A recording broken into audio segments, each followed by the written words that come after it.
Do do do. Gotta click some buttons. Button clicking. A do do do. I'm off center now. Let me fix that. Hello, everybody. There needed to be some scuff. If we didn't have, if there hadn't been scuff, where would we be? You know. I overslept today. Because. Okay, real story. Real story. My neck is crinkly. Um. So I woke up this morning at like 6, which is when my first alarm goes off, the first of many. And I thought about it, and I was like, well, I have time. So then I woke up at 8, and I thought about it, and I was like, well, I have time. And then I woke up at 10, and I thought about it, and I was like, but Dracula is scary. So I went back to bed. And then I woke up at 11, and I was like, I need to make breakfast. I need to do things. Why have I done this to myself? So now we're here. So now we are here. I'm gonna give everyone a few minutes because this is the last day of Dracula. Last day. This is it. We're gonna finish it. I did my math wrong last time. It's 4 chapters today, which should be like 2 hours, 2.5 hours. Not too bad at all. But we're gonna finish it, and I have some things ready for when we do. And by ready, I mean there's more stuff because I didn't think about them till just right now. But we'll handle that later. I have things ready for when we are ready. So yeah, we'll get into it at that point. In the meantime, I guess I should do a refresher on everything that's happened up till now. Last chapter, the boys found Dracula. They found him. They hunted him down to a house in Piccadilly that he owned. And they found his last earthen box, or actually, they found all but one earthen box. And so they got him cornered. They tried to slash him. Harker got a good slash across the chest. But the Count did end up escaping because he is wily and also super fast. That night, Mina was like, someone hypnotize me. I know where he is. So they hypnotize her, and she's like, yep, he's on a boat. So everyone's like, oh, he's on a boat. Oh, he's trying to leave. He has made his stab into England to see if he could make it there, and he found out he could not make it there.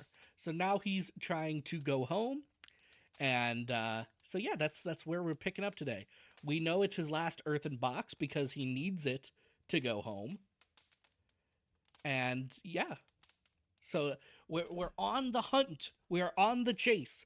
These last 4 chapters, we've done all the thematic building, I think, that Stoker wanted to do. We have gotten everything out of the way. There is now only the chase. That is all that is left, is the chase. And hopefully Mina doesn't turn into a full-fledged vampire. That's it. That's all we've got to do, is chase. So yeah, that's where we're at. I thought that explanation would take me longer.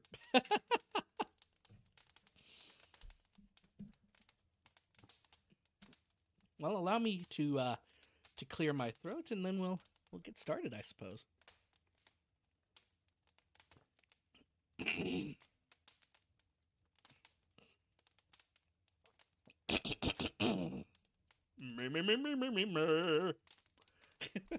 I don't even know what that's a reference to anymore. I just know it is a reference.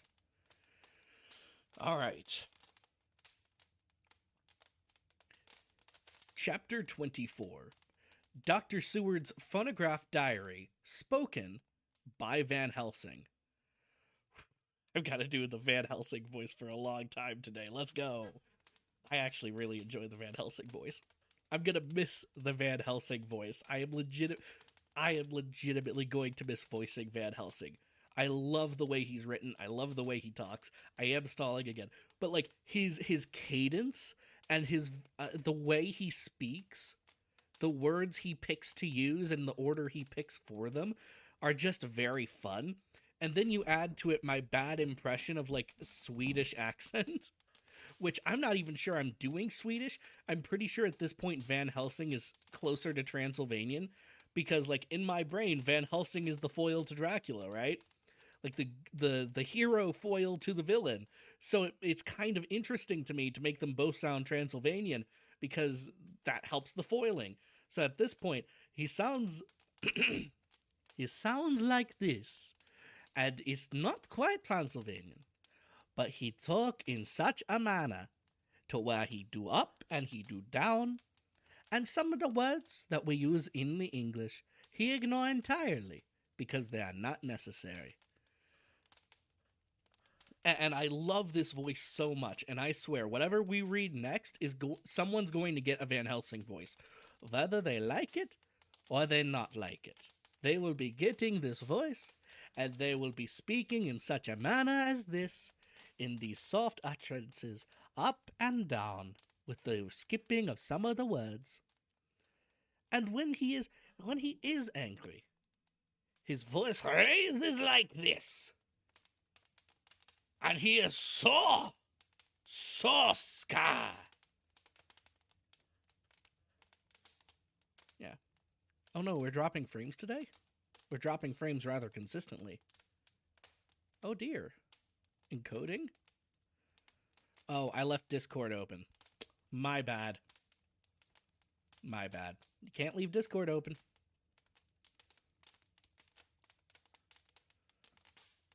Figured it out. All right. Are we still dropping frames? No real reason to be dropping frames. I think we're good. It is all about just making sure you don't leave Discord open, man. Discord is the mind killer. All right, sorry for the drop frames.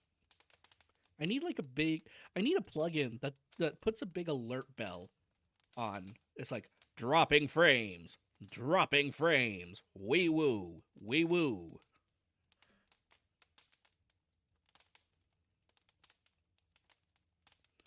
Or maybe my internet is just being a little bad.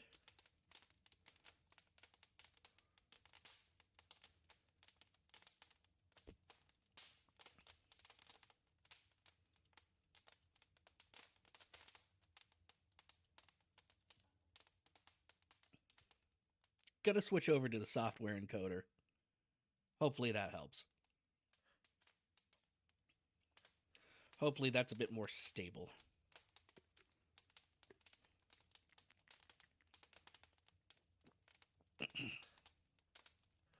But yeah, I love Van Helsing's voice so much, so the fact that I get to do it for many, many minutes here at the start. This is a thing I enjoy. All right. Chapter 24, Dr. Seward's Phonograph Diary, spoken by Van Helsing. This to Jonathan Harker. You are to stay with your dear Madam Mina. We shall go to make our search, if I can call it so, for it is not search but knowing, and we seek confirmation only. But do you stay and take care of her today. This is your best and most holiest office. This day nothing can find him here. Let me tell you that so you will know that what we foreknow already, for I have tell them, he, our enemy, has gone away.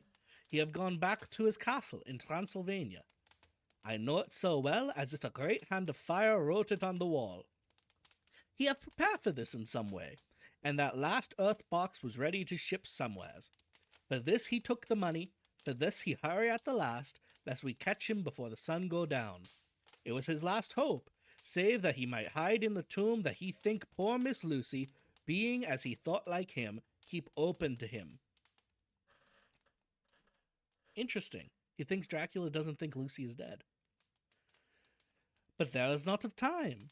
When that fail, he make straight for his last resource, his last earthwork. I might say, did I wish double entendre.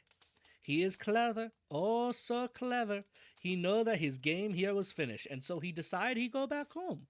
He find ship going by the route he came, and he go in it. We go off now to find what ship and whither bound. When we have discovered that, we come back and tell you all. Then we will comfort you and poor dear Madam Mina with new hope. For it will be hope, when you think it is over, that all is not lost. This very creature that we pursue, he take hundreds of years to get so far as London, and yet in one day, when we know of the disposal of him, we drive him out. He is finite. Yes, finite. Though he is powerful to do much harm and suffers not as we do. But we are strong, each in our purpose, and we are all more strong together. Take heart afresh, dear husband of Madam Mina.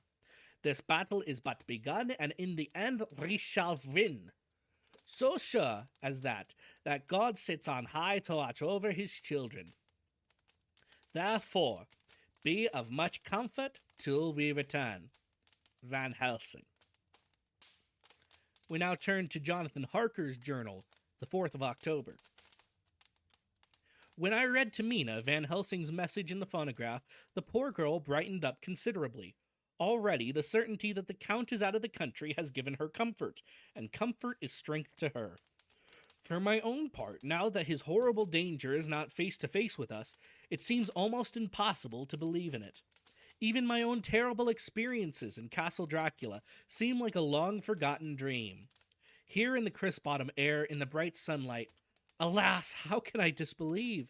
In the midst of my thought, my eye fell on the red scar on my poor darling's white forehead. Whilst that lasts, there can be no disbelief. And afterwards, the very memory of it will keep faith crystal clear.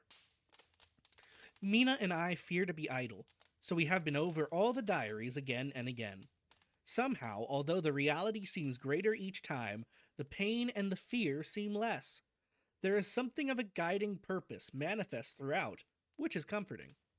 Mina says that perhaps we are the instruments of ultimate good. It may be. I shall try to think as she does. We have never spoken to each other yet of the future.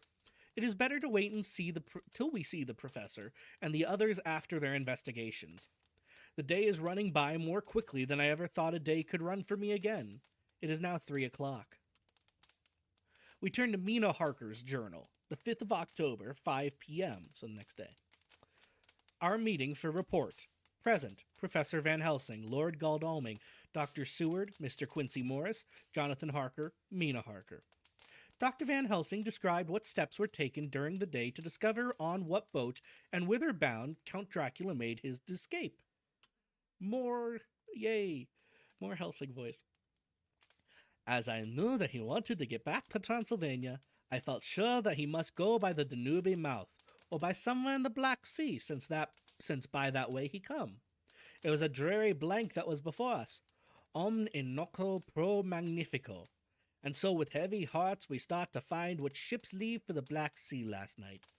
He was in a sailing ship, since Madam Mina tell of sails being set. These not so important as to go in your list of shipping in the Times. And so we go, by suggestion of Lord Godalming, to your Lloyd's, where are a note of all ships that sail, however so small. There we find that only one Black Sea-bound ship go out with the tide. She is the Czarina Catherine, and she sailed from Doolittle's Wharf for Varna, and thence on to other parts and up the Danube. So, said I, this is the ship whereon is the Count. So we go off to Doolittle's Wharf, and there we find a man in an office of wood so small that the man looked bigger than the office. From him we inquire of the goings of the Czarina Catherine. He swear much, and he red face and louder voice, but he good fellow all the same. And when Quincy gave him something from his pocket, which crackled as he rolled it up, and put it in a so small bag which he had hid deep in his clothing, he still better fellow and humble servant to us. He come with us, and ask many men who are rough and hot. These be better fellows too when they have been no more thirsty. They say much of blood and boom, and of other things which I comprehend not. Though I guess what they mean. But nevertheless, they tell us all the things which we want to know. They make known to us among them how last afternoon at about 5 o'clock comes a man so hurry, a tall man, thin and pale, with high nose and teeth so white and eyes that seem to be burning, that he be in all black, except that he have a hat of straw, which suit not him nor the time. That he scatter his money in making quick inquiry as to what ship sails for the Black Sea and for where. Some took him to the office and then to the ship, where he will not go aboard, but halt at shore end of gangplank, and ask that the captain come to him.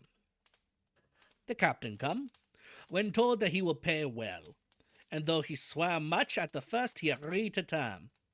Then the thin man go, and someone tell him where horse and cart can be hired. He go there, and he soon come again, himself driving cart, on which a great box. This he himself lift down, though it take several to put it on truck for the ship. He give much talk to the captain as to how and where his box is to be placed. But the captain like it not, and swear at him in many tongues, and tell him that if he like, he can come and see where it shall be. But he say no, that he has come not yet, for that he has much to do. Whereupon the captain tell him that he had better be quick with blood, for that his ship will leave the place of blood before the turn of the tide with blood. Then the thin man smile and say that of course he must go when he think fit, but he will be surprised if he go quite so soon. The captain swear again, polyglot, and the thin man make him bow and thank him, and say that he will go so far intrude on his kindness as to come aboard before the sailing. Final, the captain, more red than ever, and in more tongues tell him that he doesn't want no Frenchmen, with bloom upon them, and also with blood in his ship, with blood on her also. And so, after asking where there might be close at hand a ship where he might purchase ship forms, he departed. No one knew where he went or bloomin' well cared, as they said, for they had something else to think of, well with blood again. For it soon became apparent to all that the Czarina Catherine would not sail as was expected. A thin mist began to creep up from the river, and it grew and grew, till soon a dense fog enveloped the ship and all around her. The captain swore polyglot, very polyglot with bloom and blood, but he could do nothing. The water rose, and he began to fear that he would lose the tide altogether. He was in no friendly mood, when just at full tide, the thin man came up the gangplank again, and asked to see where his box had been stowed. Then the captain replied that he wished that he and his box, old and with much bloom and blood, were in hell. But the thin man did not be offend, and went down with the mate and saw where it was placed, and came up and stood a while on deck in fog. He must have come off by himself, and none noticed him. Indeed, they thought not of him, for soon the fog began to melt away, and all was clear again. My friends of the thirst and the language that was of bloom and blood laughed, as they told how the captain's swears exceeded even his usual polyglot. And he was more than ever full of picturesque when on questioning other manners who were on movement up and down the river that hour, he found that few of them had seen any of fog at all, except where it lay round the wharf. However, the ship went out on the ebb tide, and was doubtless by morning far down the river mouth. She was by then, when they told us, well out to sea. And so, my dear Madam Mina, it is that we have to rest for a time, for our enemy is on the sea, with the fog at his command, on his way to the Danube mouth. To sail a ship takes time, goes she never so quick, and when we start we go on land more quick, and we meet him there. Our best hope is to come to him when on the box between sunrise and sunset, for then he can make no struggle, and we may deal with him as we should. There are days for us in which we can make ready our plan. We know all about where he go, for we have seen the owner of the ship, who have shown us invoices and all papers that can be. The box we seek is to be landed in Varna, and to be given to an agent, one Ristix, who will there present his credentials. And so our merchant friend will have done his part. When he asks if there be any wrong for that so, he could telegraph and have inquiry made at Varna. We say no, for what is to be done is not for police or of the customs. It must be done by us alone and in our own way. When Dr. Van Helsing had done speaking, I asked him if we were certain that the Count had remained on board the ship. He replied, "We have the best proof of that, your own evidence, when in the hypnotic trance this morning." I asked him again if it were really necessary that they should pursue the Count, for I dread Jonathan leaving me, and I know that he would surely go if the others went. He answered in growing passion, at first quietly. As he went on, however, he grew more angry and more forceful, till in the end we could not but see wherein was at least some of the personal dominance which had made him so long a master amongst men. Yes, it is necessary, necessary, necessary! For your sake in the first, and then for the sake of humanity. This monster has done much harm already in the narrow scope where he finds himself, and in the short time when as yet he was only a body, groping his so small measure in darkness, and not knowing. All this have I told these others. You, my dear Madam Mina, will learn it in the phonograph of my friend John, or in that of your husband. I have told them how the measure of leaving his own barren land, barren of peoples, and coming to a new land, where life of man teems till they are like the multitude of standing corn, was the work of centuries.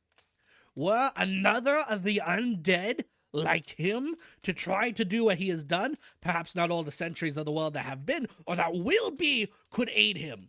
With this one, all the forces of nature that are occult and deep and strong must have worked together in some wondrous way. The very place where he have been alive, undead, for all these centuries, is full of strangeness of the geologic and chemical world. There are deep caverns and fissures that reach none know whither. There have been volcanoes, some of whose openings still send out waters of strange properties, and gases that kill or make to vivify. Doubtless, there is something magnetic or electric in some of these combinations of occult forces which work for physical life in strange way, and in himself were from the first some great qualities. Excuse me.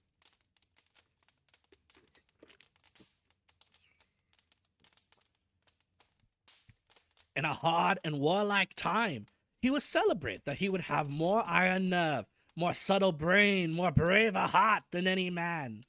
In him, some vital principle have in strange way found their utmost, and as his body keeps strong and grow and thrive, so his brain grow too.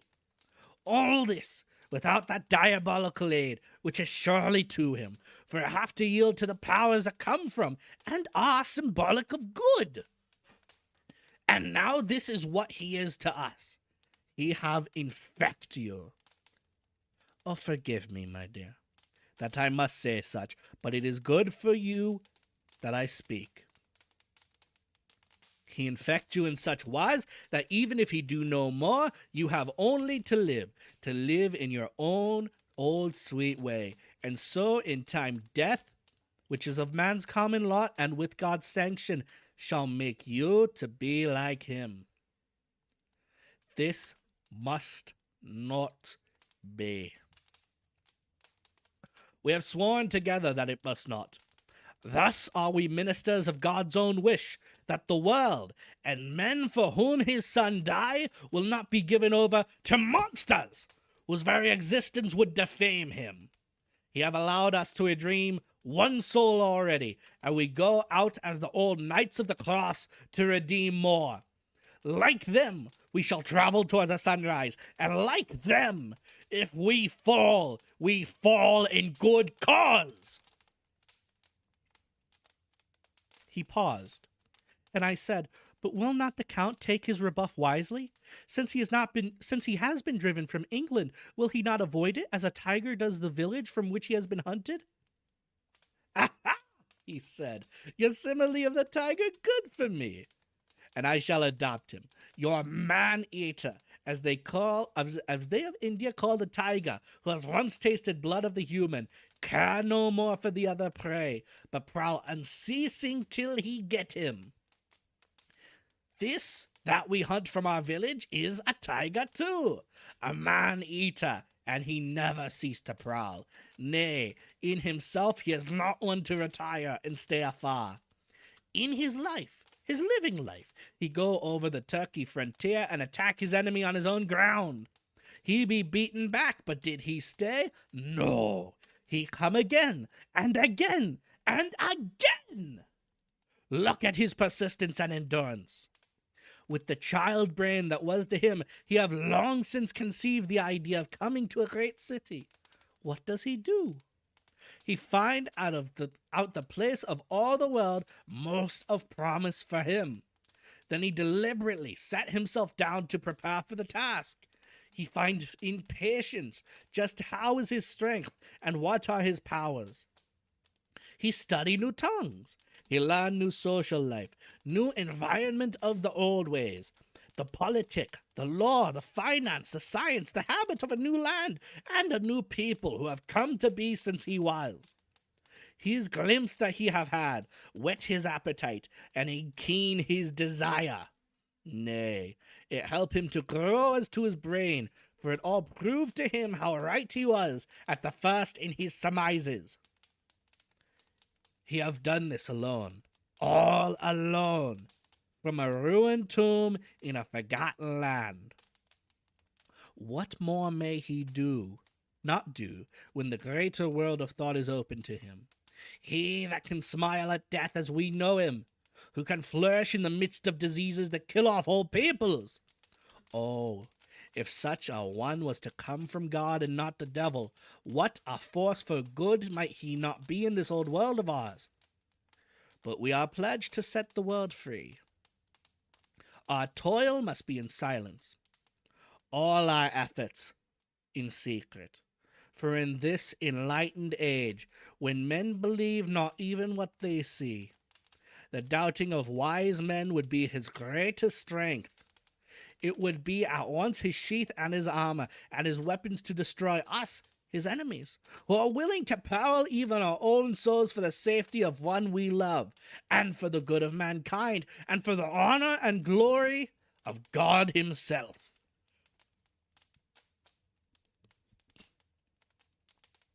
After a general discussion, it was determined that for tonight, nothing be definitely settled, that we should all sleep on the facts and try to think out to the proper conclusions. Tomorrow at breakfast we are to meet again, and after making our conclusions known to one another, we shall decide on some definite cause of action. I feel a wonderful peace and rest tonight. It is as if some haunting presence were removed from me. Perhaps my surmise was not finished, could not be, for I caught sight in the mirror of the red mark upon my forehead, and I knew that I was still unclean. We turn to Dr. Seward's diary, the 5th of October.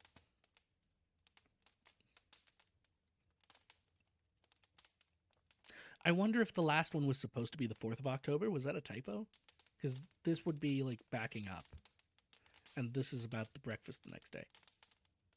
Huh. There's a typo in Dracula. Who knew?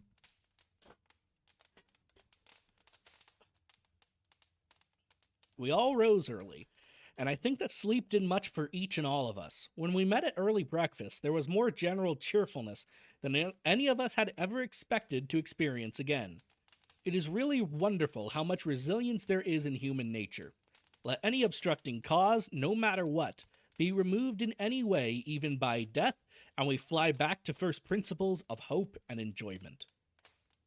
More than once, as we sat around the table, my eyes opened in wonder whether the whole of the past days had not been a dream. It was only when I caught sight of the red blotch on Mrs. Harker's forehead that I was brought back to reality. Even now, when I am gravely resolving the matter, it is almost impossible to realize that the cause of all our troubles is still existent. Even Mrs. Harker seems to lose sight of her trouble for whole spells. It is only now and again, when something recalls it to her mind, that she thinks of her terrible scar. We are to meet here in my study in half an hour and decide on our course of action. I see only one immediate difficulty. I know it by instinct rather than by reason. We shall all have to speak frankly, and yet I fear that in some mysterious way, poor Mrs. Harker's tongue is tied. I know that she forms conclusions of her own, and from all that has been, I can guess how brilliant and how true they must be, but she will not or cannot give them utterance. I've mentioned this to Van Helsing, and he and I are to talk it over when we are alone. I suppose it is some of that horrid poison which has gotten to her veins beginning to work. The Count had his own purposes when he gave her what Van Helsing called the vampire's baptism of blood. Well, there may be a poison that distills itself out of good things. In an age when the existence of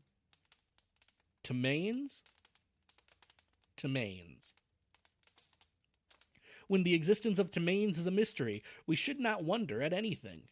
One thing I know, that if my instinct be true regarding poor Mrs. Harker's silences, then there is a terrible difficulty, an unknown danger in the work before us. The same power that compels her silence may compel her speech.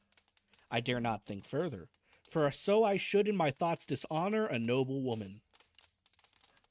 I'm getting the same vibe, actually. Like she seems to be defending Dracula. Van Helsing is coming to my study a little before the others. I shall try to open the subject with him. Later, same diary. When the professor came in, we walked over the state of things. I could see that he had something on his mind which he wanted to say, but felt some hesitancy about broaching the subject. After beating around the bush a little, he said suddenly, "Friend Jean, there's something that you and I must talk of alone. Just at the first, at any rate. Later, we may have to take the others into our confidence." Then he stopped, so I waited, and he went on. "Madam Mina, our poor dear Madam Mina is changing." A cold shiver ran through me to find my worst fears thus endorsed. Van Helsing continued. "With the sad experience of Miss Lucy, we must this time be warned before things go too far. Our task is now in reality more difficult than ever, and this new trouble makes every hour of the direst importance. I can see the characteristics of the vampire coming in her face. It is now but very, very slight, but it is to be seen if we have eyes to notice without the prejudice. Her teeth are some sharper, and at times her eyes are more hard, but these are not all. There is to her the silence now often, as so it was with Miss Lucy. She did not speak even when she wrote that which she wished to be known later. Now my fear is this. If it can be, by our hypnotic trance, tell that the Count see and hear, is it not more true that he who have hypnotized her first, and who have drank of her very blood, and make her drink of his, should, if he will, compel her mind to disclose to him that which she know?" I nodded acquiescence. He went on. "Then what must we do is to prevent this. We must keep her ignorant of our intent, so she cannot tell what she know not. This is a painful task. Oh, so painful that it heartbreak me to think of, but it must be. When today we meet, I must tell her for that reason, which we will not speak. She must not be of our counsel, but be simply guarded by us." He wiped his forehead, which had broken out in profuse perspiration at the thought of the pain which he might have to inflict upon the poor soul already so tortured. I knew that it would be some sort of comfort to him if I told him that I had also come to the same conclusion, for at any rate it would take away the pain of doubt. I told him, and the effect was as I expected. It is now close to the time of our general gathering. Van Helsing has gone away to prepare for the meeting and his painful part of it. I really believe his purpose is to be able to pray alone.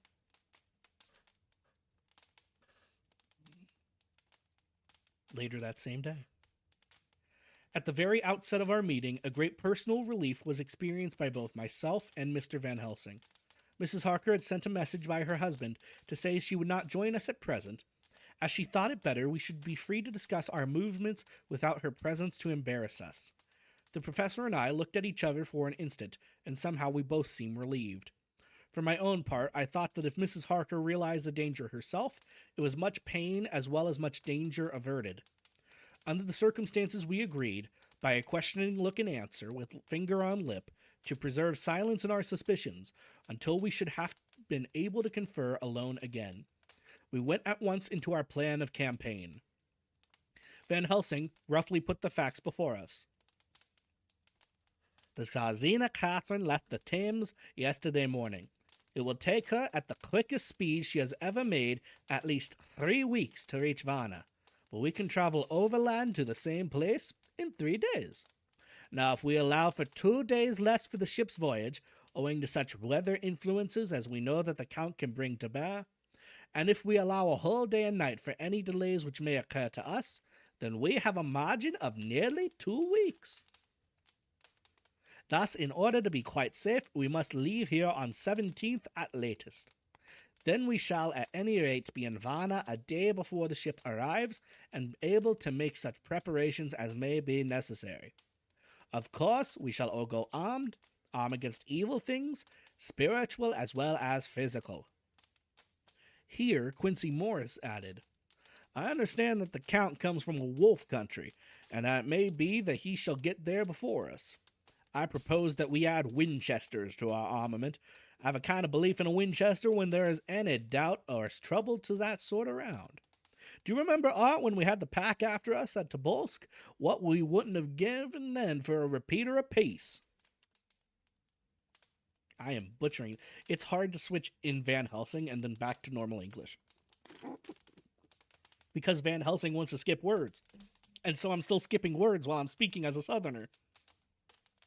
So that line properly is, I have a kind of belief in a Winchester when there is any trouble of that sort around. Do you remember, Art, when we had the pack after us at Tobolsk? What wouldn't we have given then for a repeater apiece? Good, said Van Helsing. Winchesters it shall be. Quincy's head is level at all times, but most so when there is to hunt. Metaphor be more dishonored to science than wolves be of danger to man. In the meantime, we can do nothing here, and as I think that Varna is not familiar to any of us, why not go there more soon? It is as long to wait here as there. Tonight and tomorrow we can get ready, and then, if all be well, we 4 can set out on our journey. We 4? Said Harker interrogatively, looking from one to another of us. Of course, answered the professor quickly. You must remain to take care of your so sweet wife. Harker was silent for a while and then said in a hollow voice, Let us talk of that part in the morning. I want to consult with Mina. I thought that now was the time for Van Helsing to warn him not to disclose our plans to her, but he took no notice. I looked at him significantly and coughed. For answer, he put his finger on his lips and turned away. We turn now to Jonathan Harker's journal, the 5th of October, later that same day. For some time after our meeting this morning, I could not think.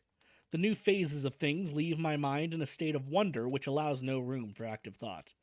Mina's determination not to take any part in the discussion set me thinking, and as I could not argue the matter with her, I could only guess. I am as far as ever from a solution now. The way the others received it, too, puzzled me. The last time we talked of the subject, we agreed that there was to be no more concealment of anything amongst us. Mina is sleeping now, calmly and sweetly, like a little child. Her lips are curved, and her face beams with happiness. Thank God there are still such moments for her. Later again that same day. How strange it all is. I sat watching Mina's happy sleep, and came as near to being happy myself as I suppose I shall ever be.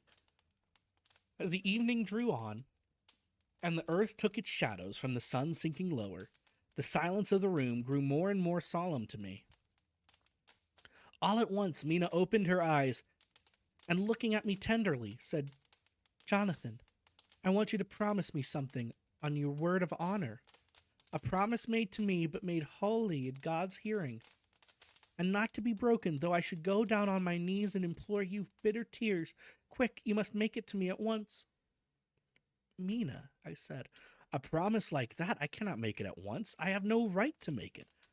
But dear one, she said with such spiritual intensity that her eyes were like pole stars, it is I who wish it, and is not for myself. You can ask Dr. Van Helsing if I am not right. If he disagrees, you may do as you will.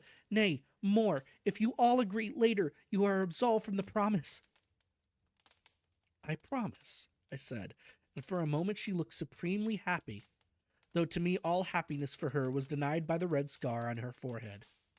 She said, promise me that you will not tell me anything of the plans formed for the campaign against the Count, not by word or inference or implication, not at any time while this remains to me.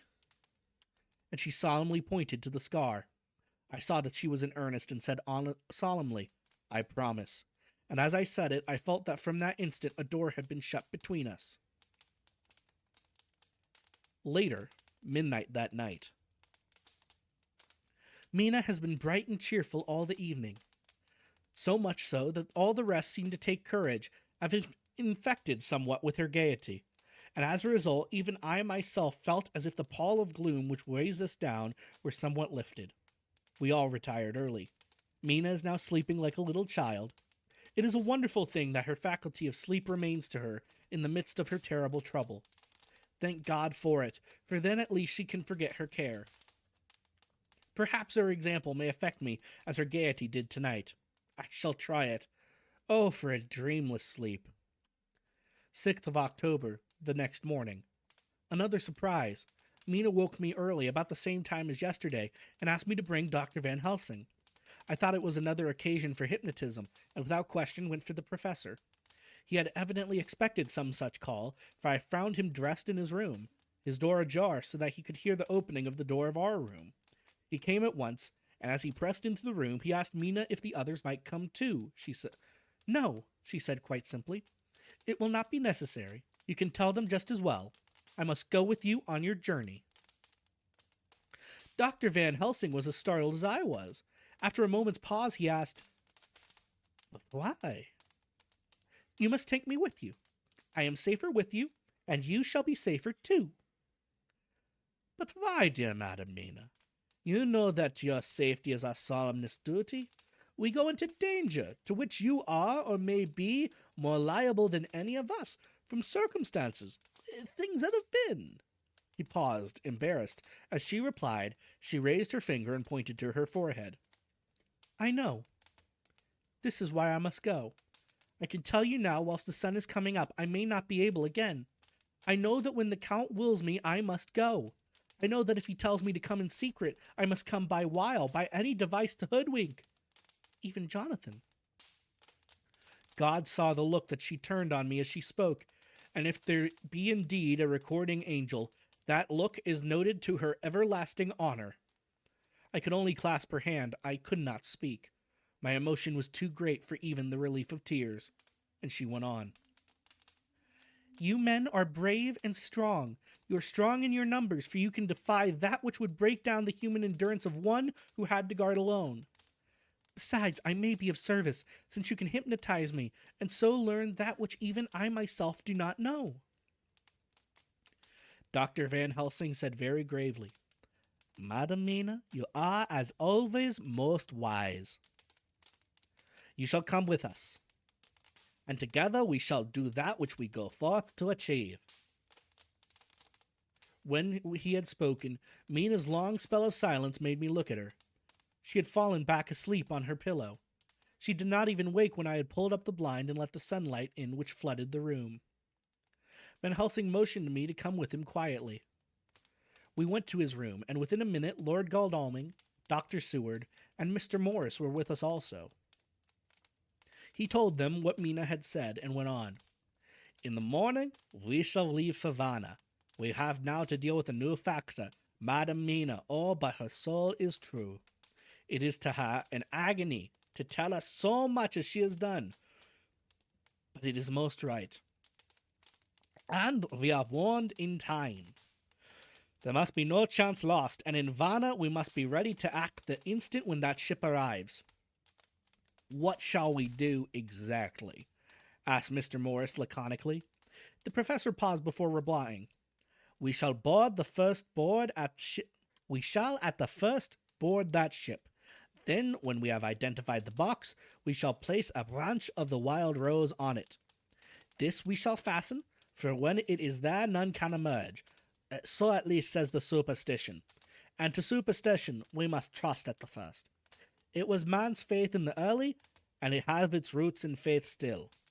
Then, when we get the opportunity that we seek, when none are near to see, we shall open the box, and all will be well.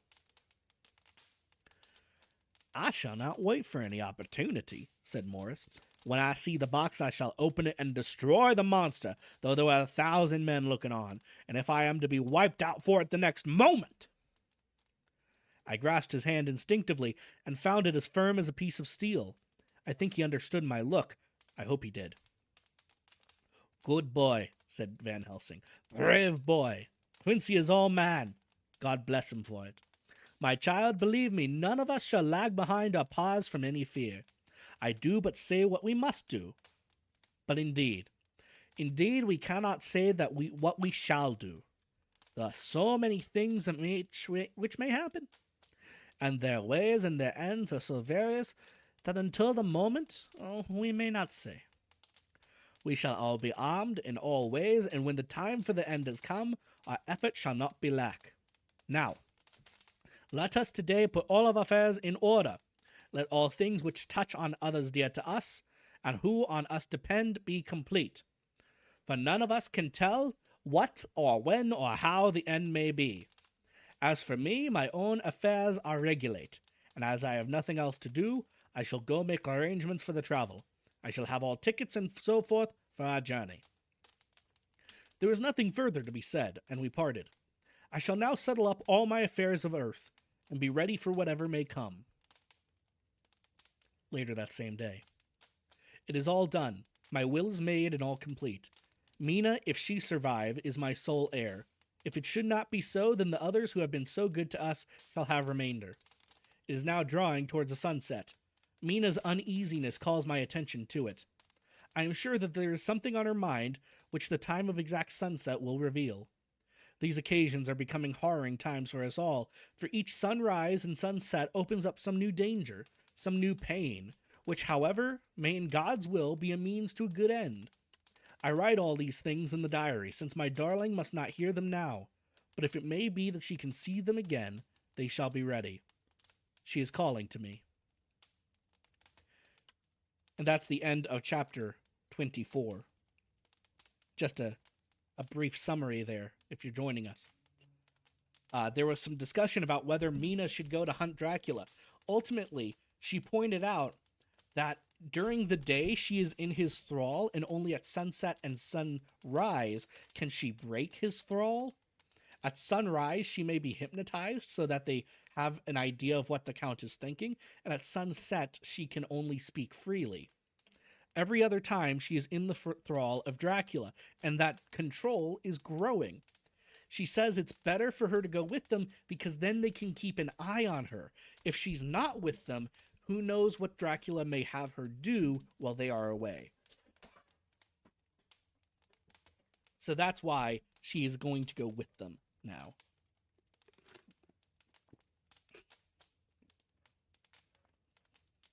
So, we turn to chapter 25, Dr. Seward's diary, the 11th of October, evening. This is a few days later, about a week later, I think.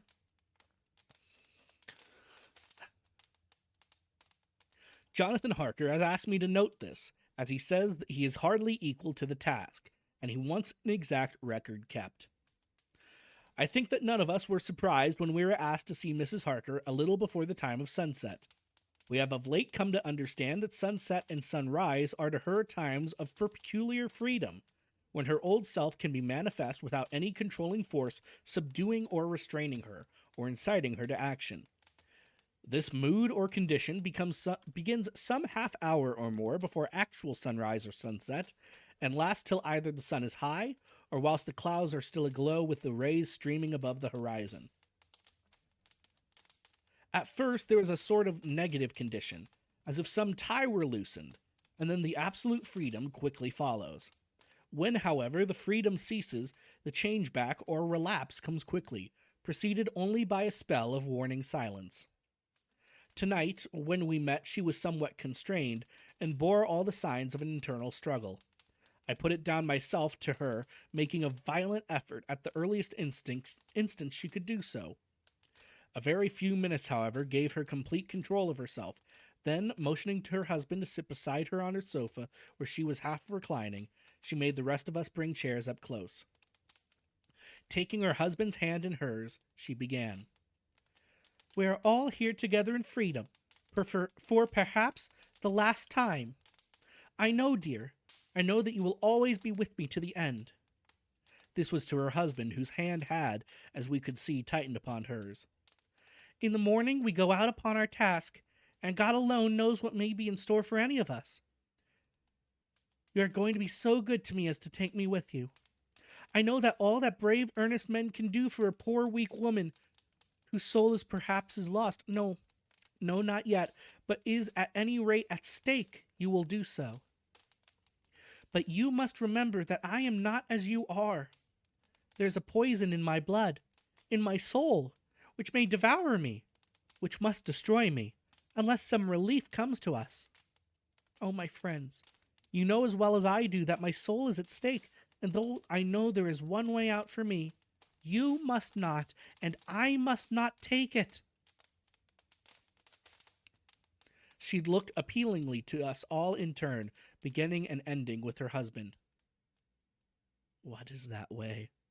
Asked Van Helsing in a hoarse voice. What is that way, which we may not take? That I may die now, either by my own hand or that of another, before the greater evil is entirely wrought. I know, and you know, that were I once dead, you could and would set free my immortal spirit, even as you did my poor Lucy's. Were death, or the fear of death, the only thing that stood in the way, I would not shrink to die here and now, amidst the friends who love me. But death is not all. I cannot believe that to die in such a case, when there is hope before us and a bitter task to be done, is God's will. Therefore, I, on my own part, give up here the certainty of eternal rest and go out into the dark, which may be... Ooh. Why'd you jump on me? And go out into the dark, which may be the blackest things that the world of the netherworld holds. We were all silent, for we knew instinctively that this was only a prelude. The faces of the others were set, and Harker's grew ashen gray. Perhaps he guessed, better than any of us, what was coming. She continued, This is what I can give into the hotchpot. I could not help but note the quaint legal phrase which she used in such a place, and with all seriousness. What will each of you give? Your lives, I know, she went on quickly. That is easy for brave men. Your lives are God's, and ye can give them back to him. But what will you give to me? She looked again questioningly, but this time avoided her husband's face. Quincy seemed to understand. He nodded, and her face lit up. Then I shall tell you plainly what I want, for there must be no doubtful matter in this connection between us now. You must promise me, one and all, even you, my beloved husband, that should the time come, you will kill me. What time is that? The voice was Quincy's, but it was low and strained. When you shall be convinced that I am so changed that it is better that I die than I may live, when I am thus dead in the flesh, that you will, without a moment's delay, drive a stake through me and cut off my head, or do whatever else may be wanting to give me rest. Quincy was the first to rise after the pause. He knelt down before her, and taking her hand in his, said solemnly, I'm only a rough fellow, who hasn't perhaps lived as a man should to win such a distinction. But I swear to you, by all that I hold sacred and dear, that should the time ever come, I shall not flinch from the duty that you have set us. And I promise you, too, that I shall make all certain, For if I am only doubtful, I shall take it that the time has come. My true friend, was all she could say amid her fast-falling tears as, bending over, she kissed his hand. I swear the same, my dear Madam Mina, said Van Helsing. Lord Godalming replied, and I.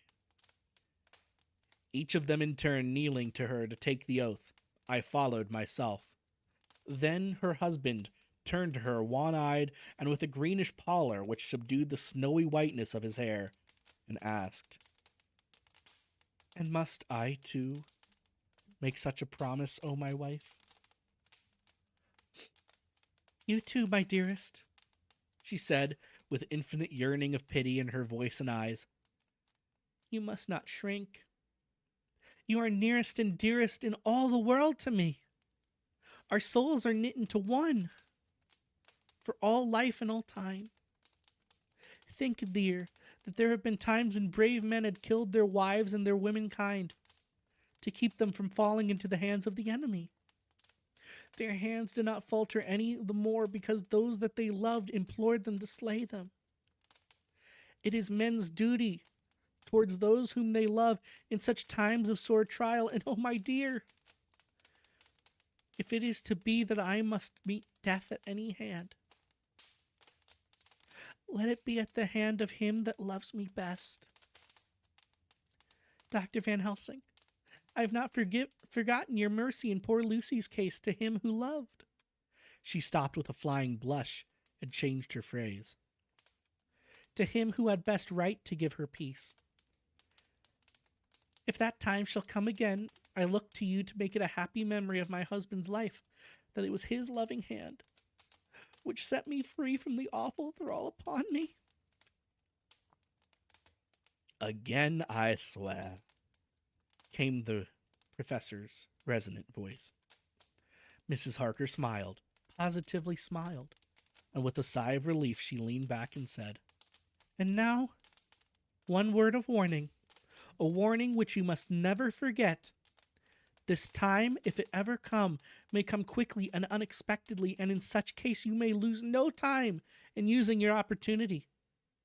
At such a time, I myself might be, nay, if the time ever comes, I shall be leagued with your enemy against you. One more request. She became very solemn as she said this. It is not necessary or vital like the other, but I want you to do one thing for me if you will. We all acquiesced, but no one spoke. There was no need to speak. I want you to read the burial service. She was interrupted by a deep groan from her husband. Taking his hand in hers, she held it over her heart and continued. You must read it over me some day. Whatever may be the issue of all this fearful state of things, it will be a sweet thought to all or some of us.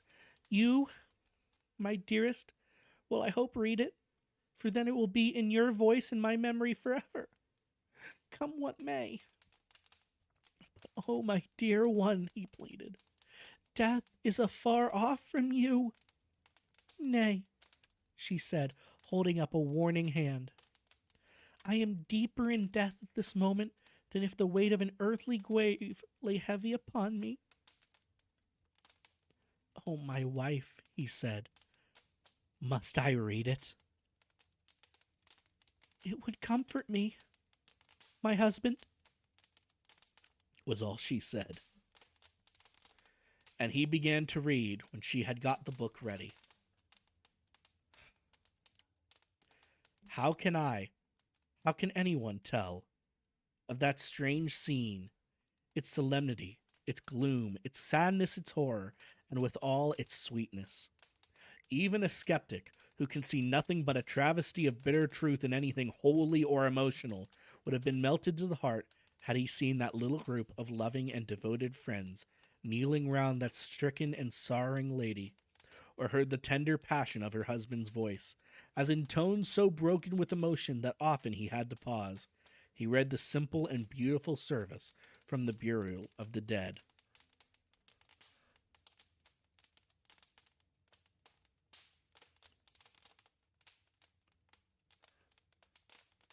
Oh, that was Mina reading that?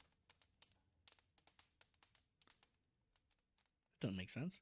Said that was all she said. No, that was him. I cannot go on. Words and very and voice. He failed me. She was right in her instinct.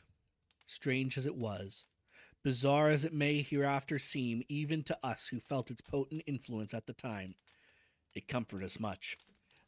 And the silence, which showed Mrs. Harker's coming relapse from her freedom of soul, did not seem so full of despair to any of us as we had dreaded.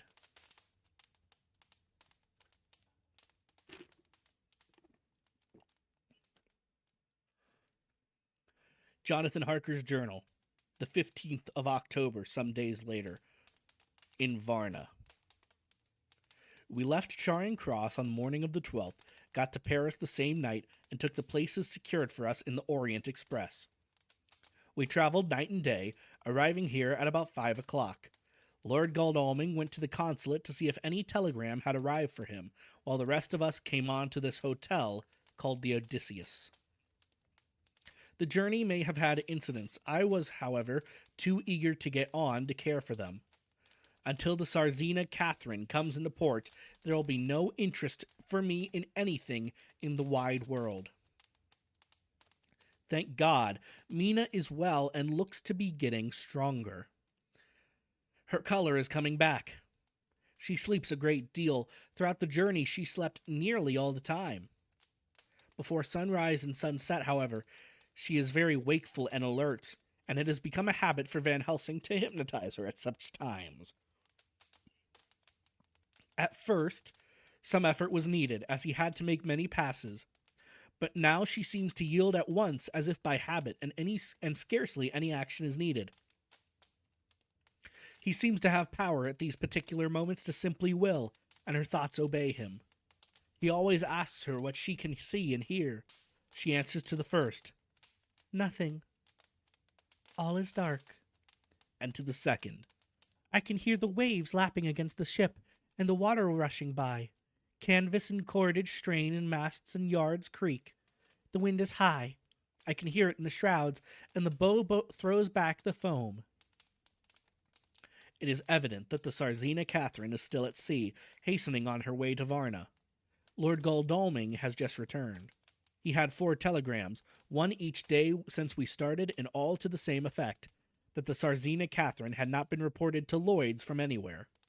He had arranged before leaving London that his agent should send him every day a telegram saying if the ship had been reported. He was to have a message even if she were not reported, so that he might be sure that there was a watch being kept at the other end of the wire. We had dinner and went to bed early. Tomorrow we are to see the Vice-Consul and to arrange, if we can, about getting on board the ship as soon as she arrives. Van Helsing says that our chance will be to get on the boat between sunrise and sunset. The Count, even if he takes the form of a bat, cannot cross the running water of his own volition, and so cannot leave the ship. As he dare not change to man's form without suspicion, which he evidently wishes to avoid, he must remain in the box. If, then, we can come on board after sunrise, he is at our mercy, for we can open the box and make sure of him, as we did of poor Lucy, before he wakes. What mercy he shall get from us will not count for much. We think that we shall not have much trouble with officials or the seamen. Thank God. This is the country where bribery can do anything, and we are well supplied with money. We have only to make sure that the ship cannot come into port between sunrise and sunset without our being warned, and we shall be safe. Judge Moneybag will settle this case, I think. The 16th of October. Mina's report still the same. Lapping waves and rushing water, darkness and favoring winds. We are evidently in good time, and when we hear of the Czarina Catherine we shall be ready. As she must pass the Dardanelles, we are sure to have some report. The 17th of October. Everything is pretty well fixed now. I think to welcome the Count on his return from his tour. Godalming told the shippers that he fancied that the box sent aboard might contain something stolen from a friend of his, and got a half consent that he might open it at his own risk. The owner gave him a paper telling the captain to give him every facility in doing whatever he chose on board the ship, and also a similar authorization to his agent at Varna. We have seen the agent, who was much impressed with Godalming's kindly manner to him, and we are all satisfied that whatever he can do to aid our wishes will be done. We have already arranged what to do in case we get the box open. If the Count is there, Van Helsing and Seward will cut off his head at once and drive a stake through his heart. Morris and Godalming and I shall prevent interference, even if we shall have to use the arms which we shall have ready. The professor says that if we can so treat the Count's body, it will soon after fall into dust. In such case, there would be no evidence against us, in case any suspicion of murder were aroused. But even if were it not, we should stand or fall by our act, and perhaps some day this very script may be evidence to come between some of us and a rope. For myself, I should take the chance only too thankfully if it were to come. We mean to leave no stone unturned to carry out our intent. We have arranged with certain officials that the instant the Czarina Catherine is seen, we are to be informed by a special messenger. The 24th of October. A whole week of waiting. Daily telegrams to Godalming, but only the same story, not yet reported. Mina's morning and evening hypnotic answer is unvaried. Telegram, October 24th. Rufus Smith, Lloyd's, London, to Lord Godalming, care of HBM Vice Consul, Varna. Czarina Catherine reported this morning from Dardanelles. Dr. Seward's diary, 25th of October. How I miss my phonograph. To write diary with a pen is irksome to me, but Van Helsing says I must. We were all wild with excitement yesterday when Godalming got his telegram from Lloyd's. I know now what men feel in battle when the call to action is heard. Mrs. Harker, alone of our party, did not show any signs of emotion. After all, it is not strange that she did not, for we took special care not to let her know anything about it, and we all tried not to show any excitement when we were in her presence. In old days she would, I am sure, have noticed, no matter how hard we might have tried to conceal it. But in this way she is greatly changed during past 3 weeks. The lethargy grows upon her, and though she seems strong and well, and is getting back some of her color, Van Helsing and I are not satisfied. We talk of her often. We have not, however, said a word to the others. It would break poor Harker's heart, certainly his nerve, if we knew that we even had a suspicion on the subject. Van Helsing examines, he tells me, her teeth very carefully, while she is in the hypnotic condition. For he says that so long as they do not begin to sharpen, there is no active danger of a change in her. If this change should come, it would be necessary to take steps. We both know what those steps would have to be, though we do not mention our thoughts to each other. We should neither of us shrink from the task, awful though it be to contemplate. Euthanasia is an excellent and a comforting word. I am grateful to whoever invented it. It is only about 24 hours' sail from the Dardanelles to here, at the rate the Czarina Catherine has come from London. She should therefore arrive some time in the morning, but as she cannot possibly get in before then, we are all about to retire early. We shall get up at 1 o'clock, so as to be ready.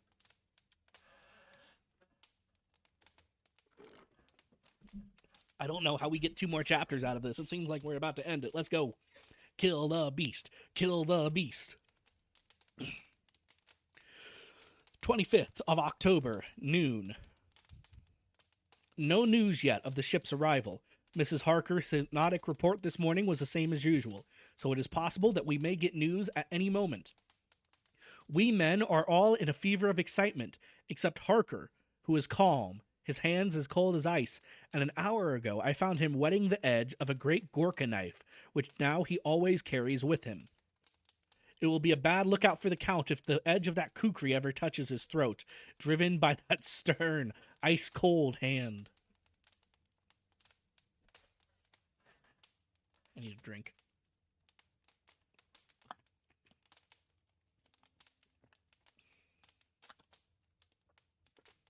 Van Helsing and I were a little alarmed about Mrs. Harker today. About noon, she got into a sort of lethargy which we did not like.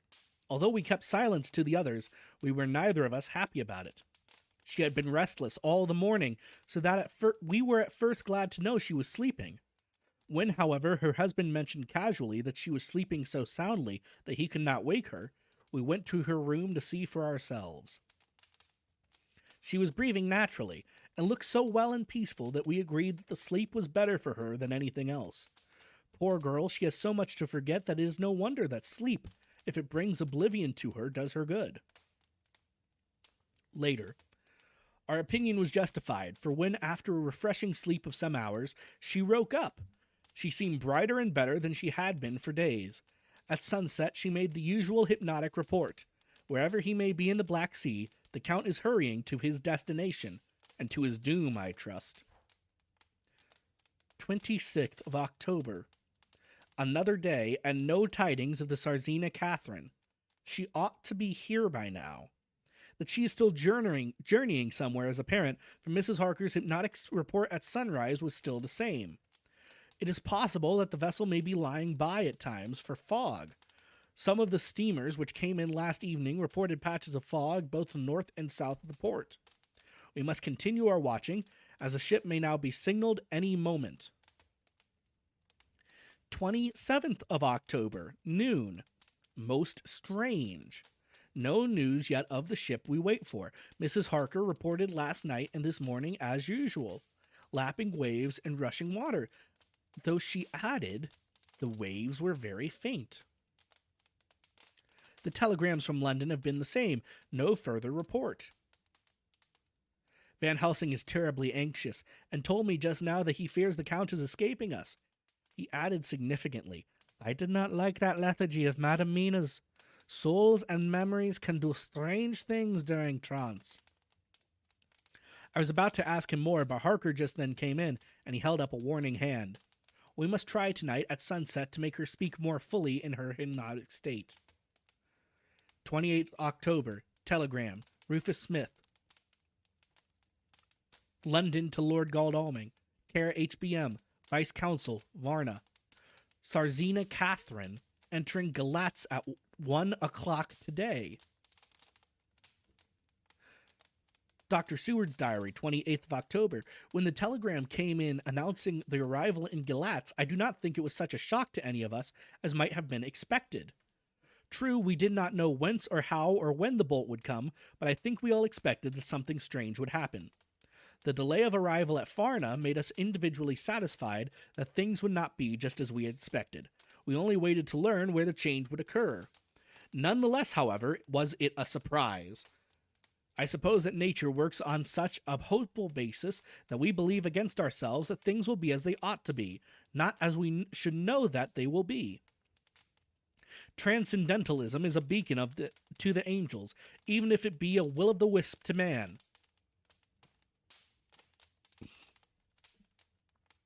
It was an odd experience, and we all took it differently.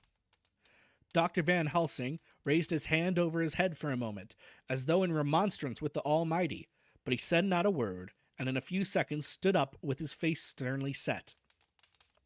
Lord Godalming grew very pale, and sat breathing heavily. I was myself half stunned, and looked in wonder at one after another. Quincy Morris tightened his belt with that quick movement which I knew so well.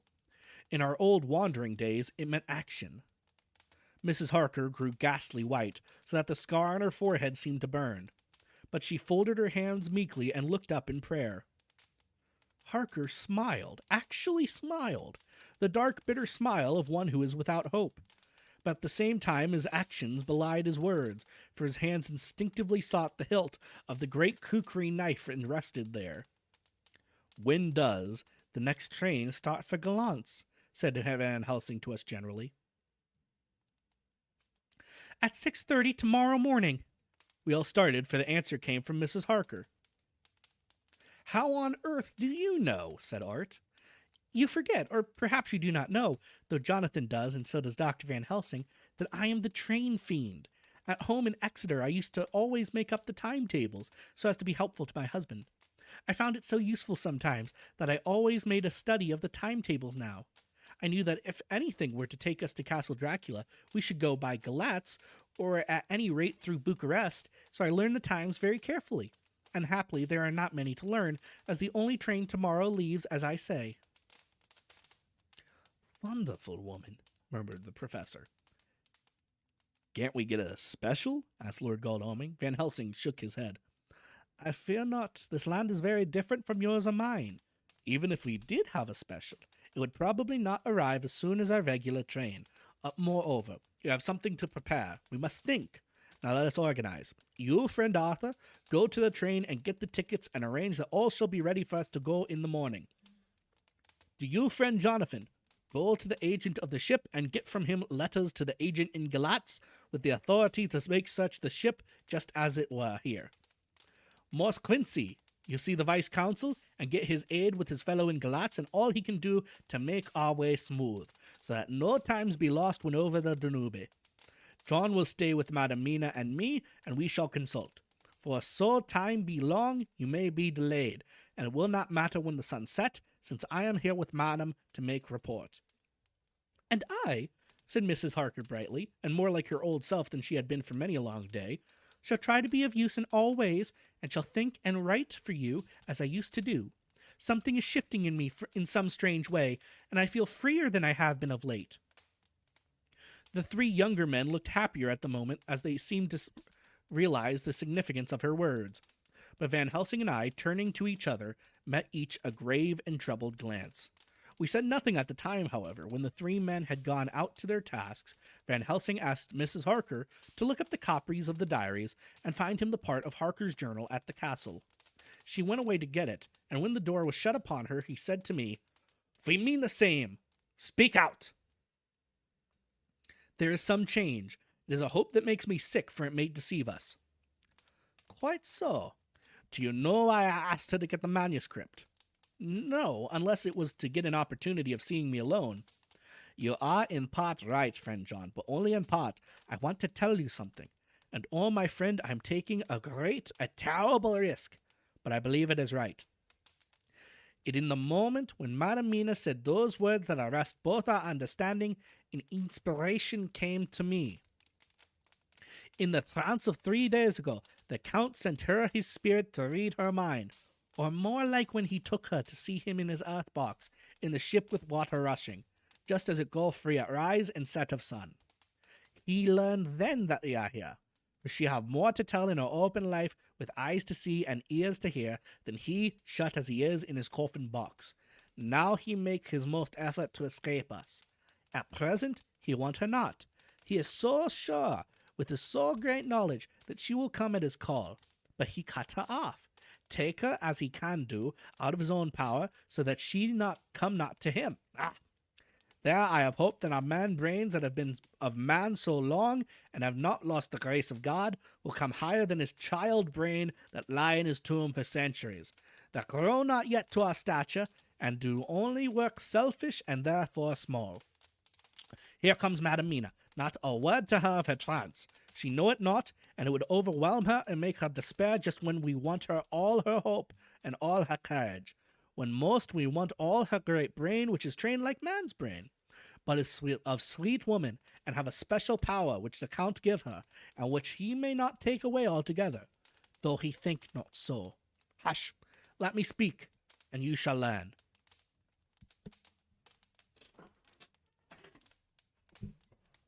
So he thinks Dracula's cut off the psychic connection?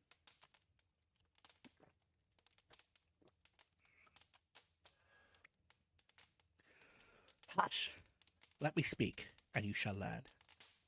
Oh, John, my friend, we are in awful straits. I fear as I never feared before.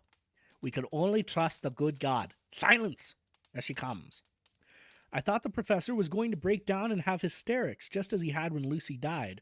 But with a great effort he controlled himself, and was at perfect nervous poise when Mrs. Harker tripped into the room, bright and happy-looking, and in the doing of work, seeming forgetful of her misery. As she came in, she handed a number of sheets of typewriting to Van Helsing. He looked over them gravely, his face brightening up as he read. Then, holding the pages between his finger and thumb, he said, "Friend Jean, to you with so much of experience already, And you too, dear Madam Mina, that are young, here is a lesson. Do not fear ever to think. A half-thought has been buzzing often in my brain, but I feared to let him loose his wings. Here now, with more knowledge, I go back to where that half-thought come from, and I find that he be no half-thought at all. That be a whole thought, though so young that he is not yet strong enough to use his little wings. Nay, like the ugly duck of my friend Hans Andersen, he be no duck thought at all, but a big swan thought that sail nobly on big wings, when the time come for him to try them. See, I read here what Jonathan have written. The other of his race, who in a later age again and again brought his forces over the great river into Turkey land, who, when he was beaten back, came again and again and again, though he had to come alone from the bloody field while his troops were being slaughtered, since he knew that he alone could ultimately triumph. What does this tell us? Not much, no. The Count's child thought see nothing. Therefore he speaks so free. Your man thought see nothing. My man thought see nothing, till just now. No, but there comes another word from someone who speak without thought, because she too know not what it might mean. Just as there are elements which rest, yet when in nature's course they move on their own and they touch, then poof, there comes a flash of light heaven wide that blind and kill and destroy some, but that show up all earth below for leagues and leagues. Is it not so? Well, I shall explain. To begin, have you ever studied the philosophy of crime? Yes and no. You, John, yes, for it is a study of insanity. You, no, Madam Mina, for crime touch you not but once. Still your mind works true and argues not a particularly ad universale. There is peculiarity in criminals. It is so constant in all countries and at all times that even police, who know not much from philosophy, come to know it empirically, that is to be empiric. The criminal always work at one crime. That is the true criminal, who seems to predestinate to crime, and who will of none other. This criminal has not full man brain. He is clever, and cunning, and resourceful, but he be not of man stature as to brain. He be of child brain in much. Excuse me. Now, this criminal of ours is predestinate to crime also. He too have child brain, and it is of the child to do what he have done. The little bird, the little fish, the little animal, learn not by principle, but empirically. And when he learn to do, then there is to him the ground to start from do to do more. Dus sto, said Archimedes. Give me a fulcrum, and I shall move the world. To do once is the fulcrum whereby child brain becomes man brain. Until he have the purpose to do more, he continue to do the same again every time, just as he has done before. Oh, my dear, I see that your eyes are opened, and that to you the lightning flash show all the leagues. For Mrs. Harker began to clap her hands, and her eyes sparkled. He went on, Now you shall speak. Tell us, two dry men of science, what you see with those so bright eyes. He took her hand and held it while she spoke. His finger and thumb closed on her pulse, as I thought instinctively and unconsciously, as she spoke. The Count is a criminal, and of criminal type. Nordau and Labrasso would so classify him, and qua criminal, he is of imperfectly formed mind. Thus, in a difficulty, he has to seek resource and habit. His past is a clue, and the one page of it that we know, and that from his own lips, tells that once before, when in what Mr. Morris would call a tight place, he went back to his own country from the land he had tried to invade, and thence, without losing purpose, prepared himself for a new effort. He came again better equipped for his work, and won. So he came to London to invade a new land. He was beaten, and when all hope of success was lost and his existence in danger, he fled back home over the sea. Just as formerly he fled back over the Danube from Turkey land. Good. Oh, you so clever lady, said Van Helsing, enthusiastically, as he stooped and kissed her hand. A moment later, he said to me, as calmly as though we had been having a sick room consultation, 72 only, and in all this excitement, I have hope. Turning to her again, he said with keen expectation, But go on, go on. There is more to tell if you will. Be not afraid. John and I know. I do in any case, and shall tell you if you are right. Speak without fear. I will try to, but you will forgive me if I seem egotistical. Nay, fear not. You must be egotist, for it is of you that we think. Well then, as he is a criminal, he is selfish. And as his intellect is small and his action is based on selfishness, he confines himself to one purpose. That purpose is remorseless. As he fled back over the Danube, leaving his forces to be cut to pieces, so now he is intent on being safe, careless at all. So his own selfishness frees my soul somewhat from the terrible power which he acquired over me that dreadful night. I felt it. Oh, I felt it. Thank God for his great mercy. My soul is freer than it has been since that awful hour, and all that haunts me is a fear lest in some trance or dream he may have used my knowledge for his ends. The professor stood up. He has so used your mind, and by it he has left us here in Varna, whilst the ship that carries him rushed through enveloping fog up to Galatz, where doubtless he has made preparation for escaping from us.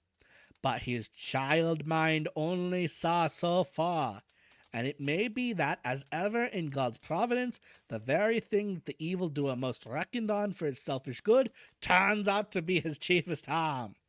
The hunter is taken in his own snare, as the great psalmist says. For now that he think he is free from every trace of us all, and that he has escaped us with so many hours to him, then his selfish child brain will whisper him to sleep. He think, too, that as he cut himself off from knowing your mind, there can be no knowledge of him to you. That is where he fail. That terrible baptism of blood which he give you makes you free to go to him in spirit, as you have yet done in your times of freedom, where the sun rise and set. At such time, you go by my volition, and not by his. And this power to good of you and others, as you have won from your suffering at his hands. This is now all the more precious that he know it not, and to God himself even have cut himself off from his knowledge of our where. We, however, are not selfish, and we believe that God is with us through all this blackness and these many dark hours. We shall follow him, and we shall not flinch, even if we peril ourselves that we become like him. Friend Jean, this has been a great hour, and it has done much to advance us on our way. You must be a scribe and write him all down, so that when the others return from their work, you can give it to them, and then they shall know as we do. And so I have written, while we wait the return, and Mrs. Harker has written with her typewriter, all since she brought the MS to us. That's the end of chapter 25. I'm going to take a short break, do a little stretching. I'll be back in a moment. Enjoy the fireplace and the little orb guy.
All right, I'm back. Chapter 26. Dr. Seward's Diary, the 29th of October. This is written in the train from Varna to Galatz.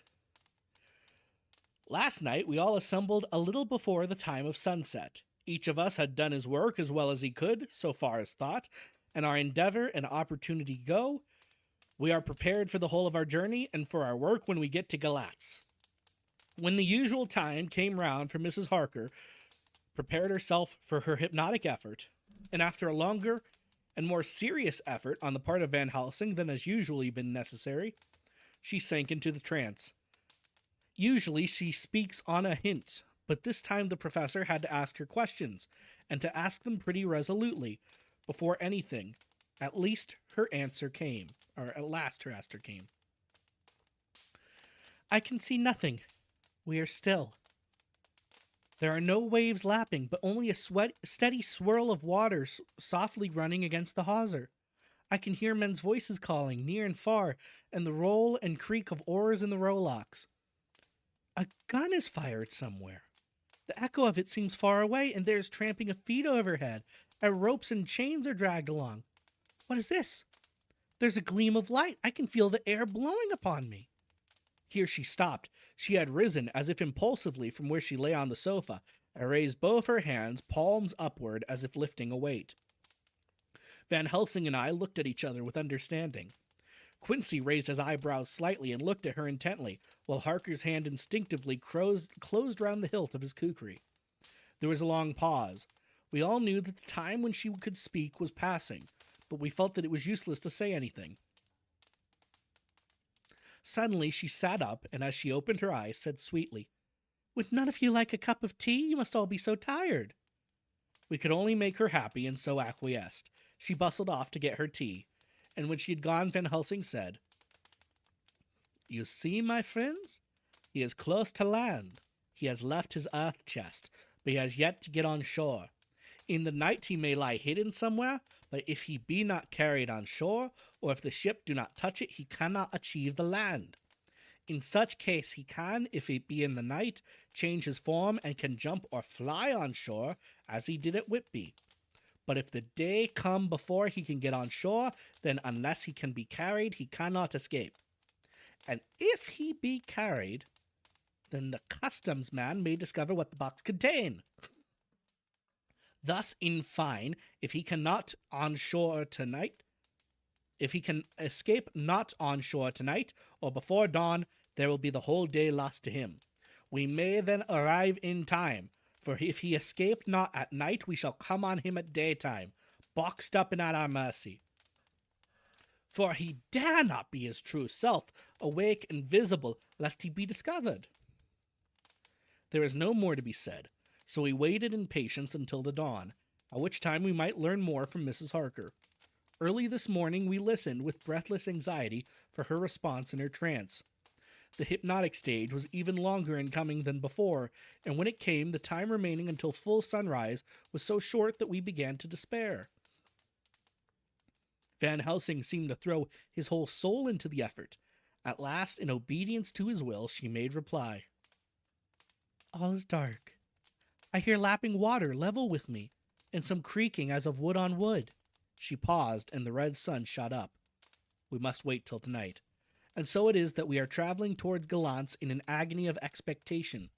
We are due to arrive between 2 and 3 in the morning, but already at Bucharest we are 3 hours late, so we cannot possibly get in till well after sunup.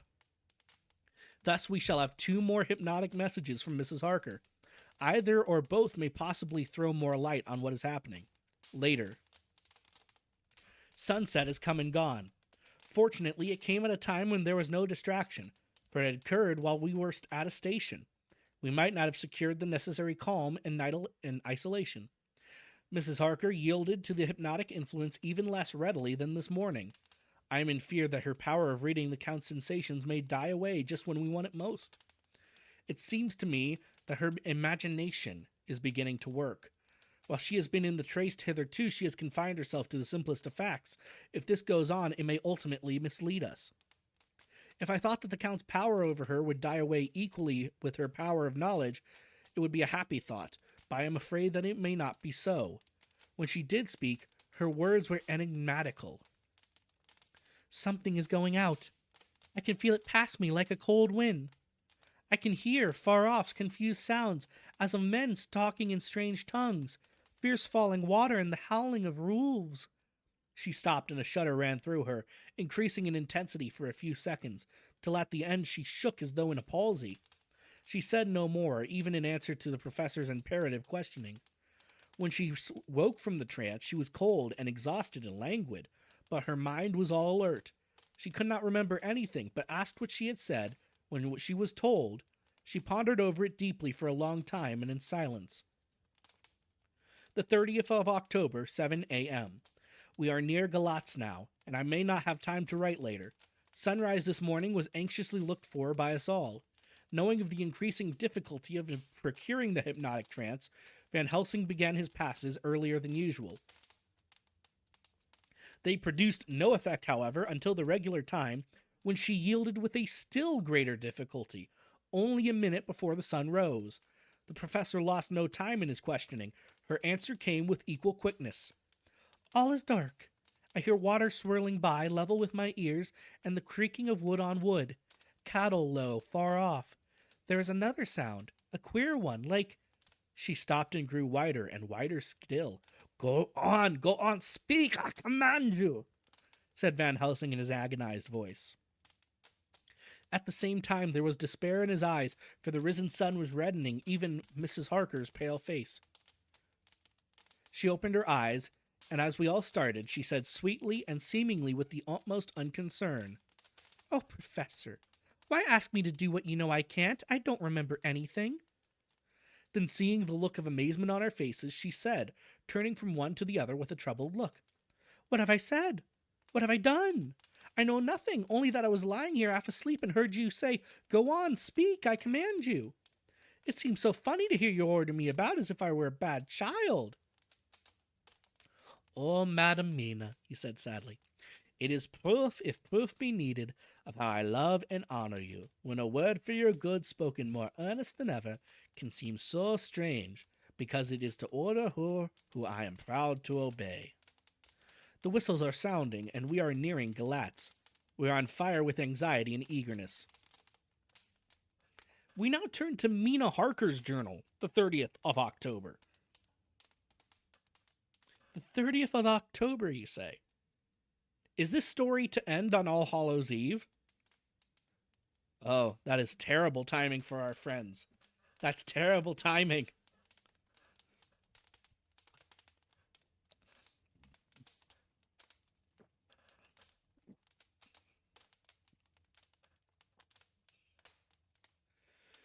Mr. Morris took me to the hotel where our rooms had been ordered by telegraph, he being the one who could best be spared, since he does not speak any foreign language.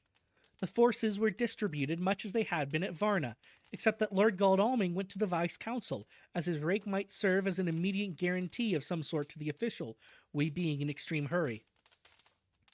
Jonathan and the two doctors went to the shipping agent to learn particulars of the arrival of the Czarina Catherine. Later that same day. Lord Godalming has returned. The council is away, and the vice-council sick, so the routine work has been attended to by a clerk. He was very obliging and offered to do anything in his power. Jonathan Harker's journal, 30th of October. At 9 o'clock, Dr. Van Helsing, Dr. Seward, and I called on Messrs. Mackenzie and Steinkopf, the agents of the London firm of Hapgood. They had received a wire from London in answer to Lord Godalming's telegraph request asking us to show them any civility in their power. They were more than kind and courteous and took us at once on board the Czarina Catherine, which lay at anchor out in the river harbor. There we saw the captain, Donaldson by name, who told us of his voyage. He said that in all his life he had never had so favorable a run. "Man," he said, "but it made us afeard, for we expected that we should have had to pay with somewhere pieces of ill luck, so as to keep up the average. It's no canny to run from London to the Black Sea with a wind ahind ye, as though the devil himself were blowing on yourself for his own purpose. And at the time we could spare no spare thing.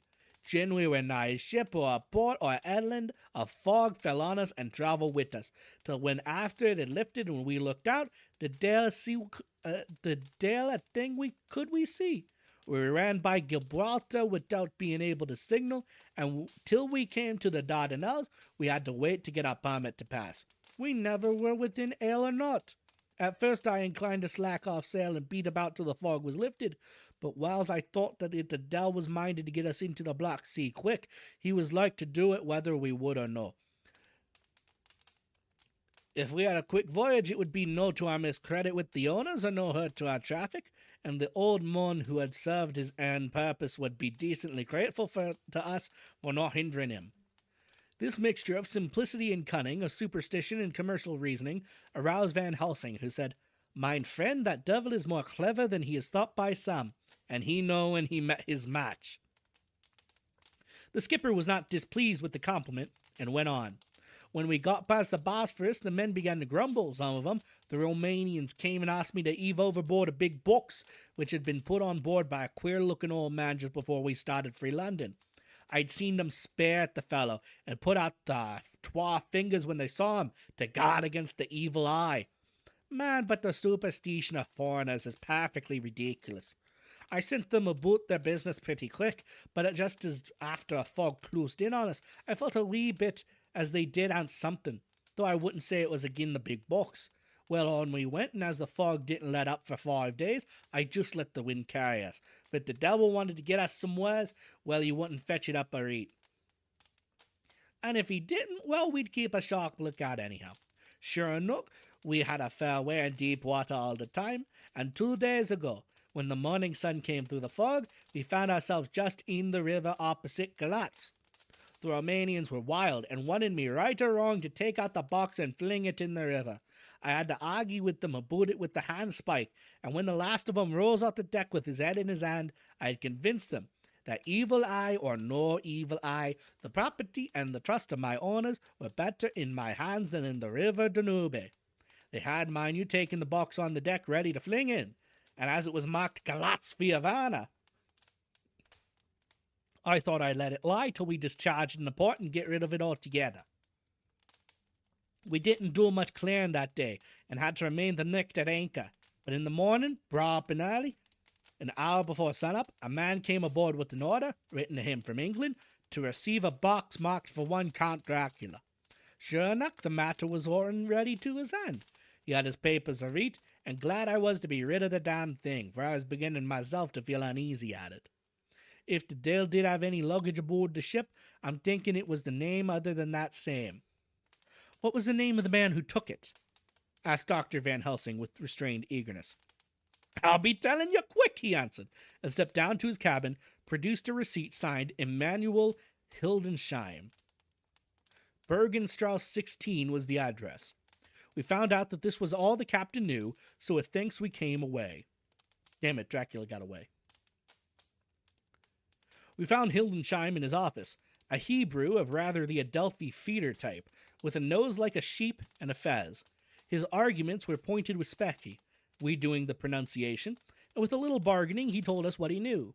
This turned out to be simple, but important. He had received a letter from Mr. Deville of London, asking him to receive, if possible, before sunrise, so as to avoid customs, a box which would arrive at Galatz in the Czarina Catherine. This he was to give in charge to a certain Petrov Skinsky, who dealt with the Slovaks who traded down the river to the port. He had been paid for his work by an English banknote, which had been duly cashed for gold at the Danube International Bank. When Skinsky had come to him, he had taken him to the ship and handed over the box so as to save porterage. This was all he knew. We then sought for Skinsky, but were unable to find him. One of his neighbors, who did not seem to bear him any affection, said that he had gone away 2 days before, no one knew whither. This was corroborated by his landlord, who had received by messenger the key of the house together with the rent due in English money. This had been between 10 and 11 o'clock last night. We were at a standstill again. Whilst we were talking, one came running and breathlessly gasped out that the body of Skinsky had been found inside the wall of the churchyard of St. Peter, and that the throat had been torn open as if by some wild animal. Those we had been speaking with ran off to see the horror, the woman crying out This is the work of a Slovak. We hurried away lest we should have been in some way drawn into the affair and so detained. As we came home, we could arrive at no definite conclusion. We were all convinced that the box was on its way by water to somewhere. But where that might be, we would have to discover. With heavy hearts, we came home to the hotel to Mina. When we met again together, the first thing was to consult as to Mina again taking into our confidence. Things are getting desperate, and it is at least a chance, though a hazardous one. As a preliminary step, I was released from my promise to her. We turn now to Mina Harker's journal, the 30th of October, evening. They were so tired and worn out and dispirited that there was nothing to be done till they had had some rest. So I asked for them to lie down for half an hour, whilst I should enter everything up to the moment. I feel so grateful to the man who invented the traveler's typewriter, and to Mr. Morris for getting this one for me. I should have felt quite astray doing the work if I had to write with a pen. It is all done. Poor, dear, dear Jonathan, what he must have suffered, what he must be suffering now. He lies on the sofa, hardly seeming to breathe, and his whole body appears in collapse. His brows are knit, his face is drawn with pain. Poor fellow, maybe he's thinking, and I can see his face all wrinkled up with the concentration of his thoughts. Oh, if I could only help at all. I shall do what I can. I've asked Dr. Van Helsing, and he has got me all the papers that I have not yet seen. Whilst they are resting, I shall go over carefully, and perhaps I may arrive at some conclusion. I shall try to follow the professor's example, and think without prejudice on the facts before me. I do believe that under God's providence I have made a discovery. I shall get the maps and look them over. I am more than ever sure that I am right. My new conclusion is ready, so I shall get our party together and read it. They can judge it. It is well to be accurate, and every minute is precious. Mina Harker's memorandum entered in her journal. Ground of inquiry. Count Dracula's problem is to get back to his own place. A. He must be brought back by someone. This is evident, for had he power to move himself as he wished, he could go either as a man or wolf or bat or in some other way. He evidently fears discovery of interference, in the state of helplessness in which he must be, confined as he is between dawn and sunset in his wooden box. B. How is he to be taken? Here is a process of exclusions which may help us, by road, whale, or water. By road, there are endless difficulties, especially in leaving the city. X. There are people, and people are curious and investigate. A hint, a surmise, a doubt as to what might be in the box would destroy him. Y. There are, or there may be, customs or octroi officers to pass. Z. His pursuers might follow. This is his highest fear, and in order to prevent his being betrayed, he has repelled, so far as he can, even his victim, me. 2. By rail. There is no one in charge of the box. It would have to take its chance of being delayed, and delay would be fatal with enemies on the track. True, he might escape at night, but what would he be if left in a strange place with no refuge that he could fly to? This is not what he intends, and he does not mean to risk it. 3. By water, here is the safest way, in one respect, but with most danger in another. On the water he is powerless, except at night. Even then he can only summon fog and storm and snow and his wolves. But were he wrecked, the living water would engulf him, helpless, and he would indeed be lost. He could have the vessel drive to land, but if it were unfriendly land, wherein he was not free to move, his position would still be desperate. We know from the record that he was on the water, so what we have to do is ascertain what water. The first thing is to realize exactly what he has done as yet. We may then get a light on what his later task may be. Firstly, we must differentiate between what he did in London as part of his general plan and action, when he was pressed for moments and had to arrange as best he could. And secondly, we must see, as well as we can surmise it from the facts we know of, what he has done here. As to the first, he evidently intended to arrive at Galatz and send invoice to Varna to deceive us, lest we should ascertain his means of exit from England. His immediate and sole purpose, then, was to escape. The proof of this is a letter of instructions he sent to Emanuel Hildesheim to clear and take away the box before sunrise. There is also the instruction to Petrov Skinsky. There we must only guess at, but there must have been some letter or message since Skinsky came to Hildesheim. That so far, his plans were successful, we know. The Czarina Catherine made a phenomenally quick journey, so much so that Captain Donaldson's suspicions were aroused, but his suspicions, united with his canniness, played the Count's game for him, and he ran with his favoring wind through fogs and all till he brought up blindfold at Galatz. That the Count's arrangements were well made has been proved. Hildesheim cleared the box, took it off, and gave it to Skinsky. Skinsky took it, and here we lose the trail. We only know that the box is somewhere on the water, moving along. The customs and the octroi, if there have been any, have been avoided. Now we must come to what the Count must have done after his arrival on land at Galatz. The box was given to Skinsky before sunrise. At sunrise, the Count could appear in his own form. Here we ask why Skinsky was chosen to aid in the work at all. In my husband's diary, Skinsky is mentioned as dealing with the Slovaks who trade down the river to the port. And the man's remark that the murder was the work of a Slovak showed the general feeling against his class. The Count wanted isolation. My surmise is this, that in London, the Count decided to get back to his castle by water as the most safe and secret way. He was brought from the castle by Szgany, and probably they delivered their cargo to Slovaks who took the boxes to Varna, for there they were shipped for London. Thus, the Count had knowledge of the persons who could arrange this service. When the box was on land, before sunrise or after sunset, he came out of his box, met Skinsky, and instructed him what to do as arranging the carriage of the box up some river. When this was done, and he knew that all was in train, he blotted out his traces, as he thought, by murdering his agent. I have examined the map and found that the river most suitable for the Slovaks to have ascended is either the Pruth or the Sereth. I read in my typescript that in my trance I heard cows, low and water swirling, level with my ears, and the creaking of wood. The Count in his box, then, was on a river in an open boat, propelled probably either by oars or poles, for the banks are near and is working against stream. There would be no such sound if floating downstream. Of course, it may not be either the Sereth or the Pruth, but we may possibly investigate further. Now, of these two, the Pruth is more easily navigated, but the Sereth is at Fundu, joined by the Bistriza, which runs up round the Borgo Pass.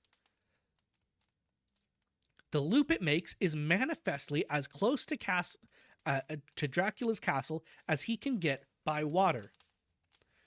Mina's Harker journal continued. When I had done reading, Jonathan took me in his arms and kissed me.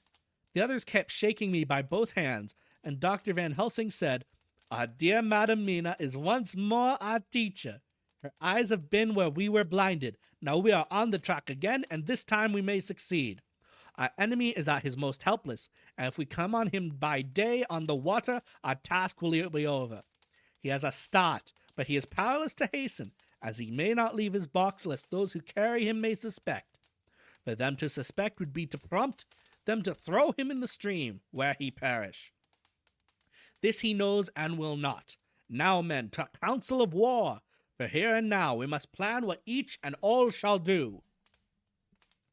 "I shall get a steam launch and follow him," said Lord Godalming.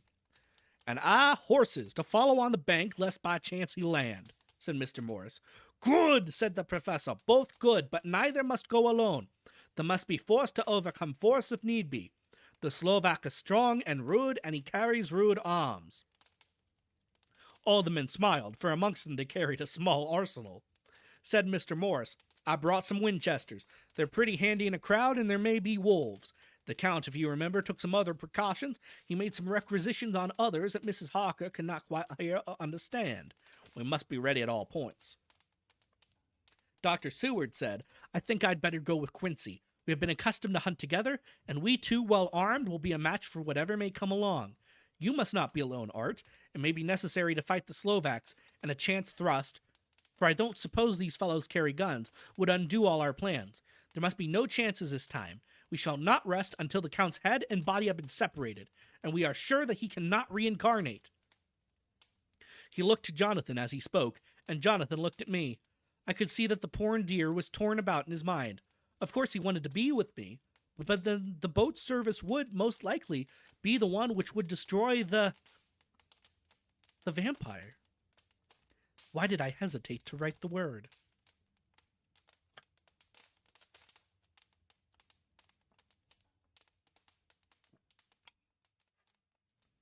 He was silent a while, and during his silence, Dr. Van Helsing spoke.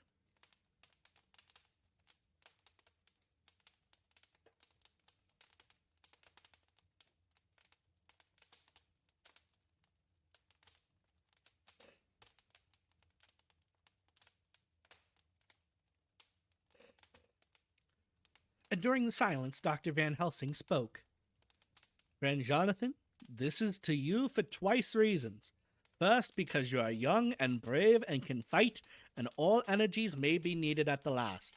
And again, that it is your right to destroy him, that which has wrought such woe to you and yours. Be not afraid for Madam Mina. She will be my care, if I may. I am old.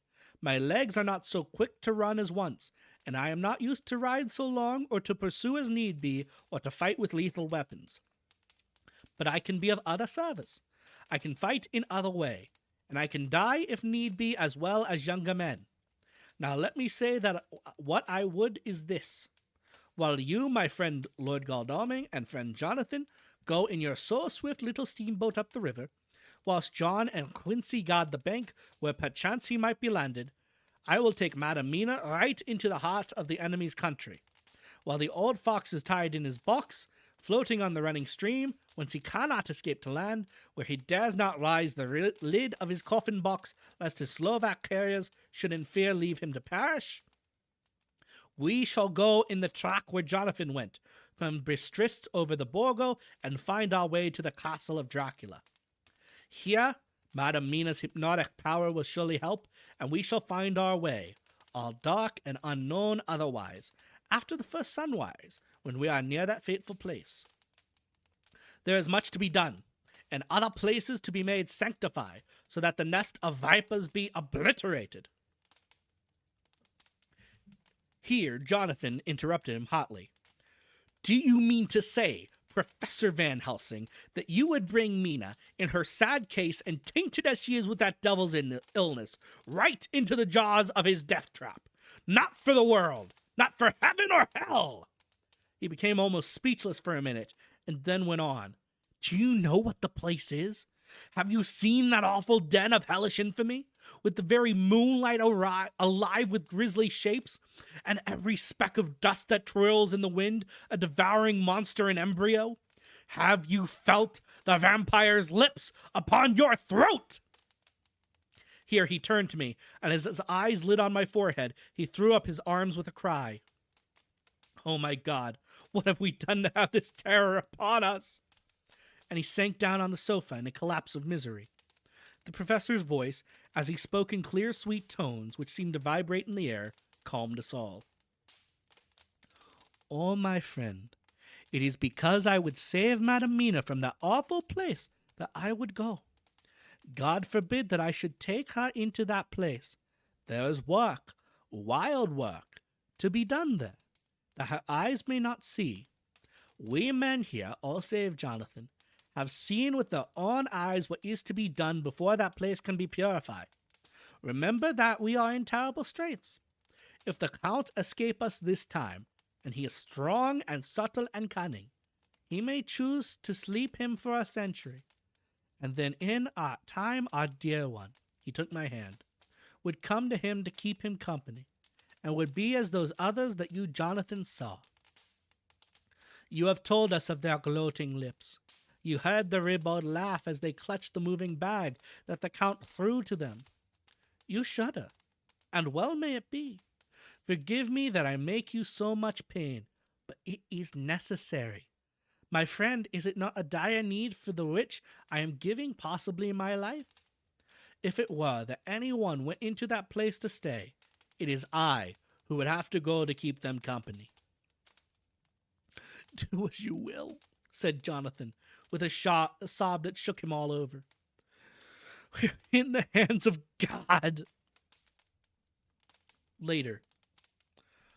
Oh, it did me good to see the way that these brave men worked. How can women help loving men when they are so earnest and so true and so brave? And, too, it made me think of the wonderful power of money. What can it not do when it is properly applied? And what might it do when basely used? I felt so thankful that Lord Godalming is rich, and that both he and Mr. Morris, who also has plenty of money, are willing to spend it so freely. For if they did not, our little expedition could not start, either so promptly or so well equipped as it will within another hour. It is not 3 hours since was arranged what part each of us was to do. And now Lord Godalming and Jonathan have a lovely steam launch, with steam up ready to start at a moment's notice. Dr. Seward and Mr. Morris have half a dozen good horses, well appointed. We have all the maps and appliances of various kinds that can be had. Professor Van Helsing and I are to leave by the 11:40 train tonight for Foresti, where we are to get a carriage to drive to the Borgo Pass. We are bringing a good deal of ready money, as we are to buy a carriage and horses. We shall drive ourselves, for we have no one whom we can trust in the matter. The professor knows something of a great many languages, so we shall get on all right. We have all got arms, even for me a large-bore revolver. Jonathan would not be happy unless I was armed like the rest. Alas, I cannot carry one arm that the rest do. The scar on my forehead forbids that. Dear Dr. Van Helsing comforts me by telling me that I am fully armed as there may be wolves. The weather is getting colder every hour, and there are snow flurries which come and go as warnings. Later. It took all my courage to say goodbye to my darling. We may never meet again. Courage, Mina! The professor is looking at you keenly. His look is a warning. There must be no tears now, unless it may be that God will let them fall in gladness.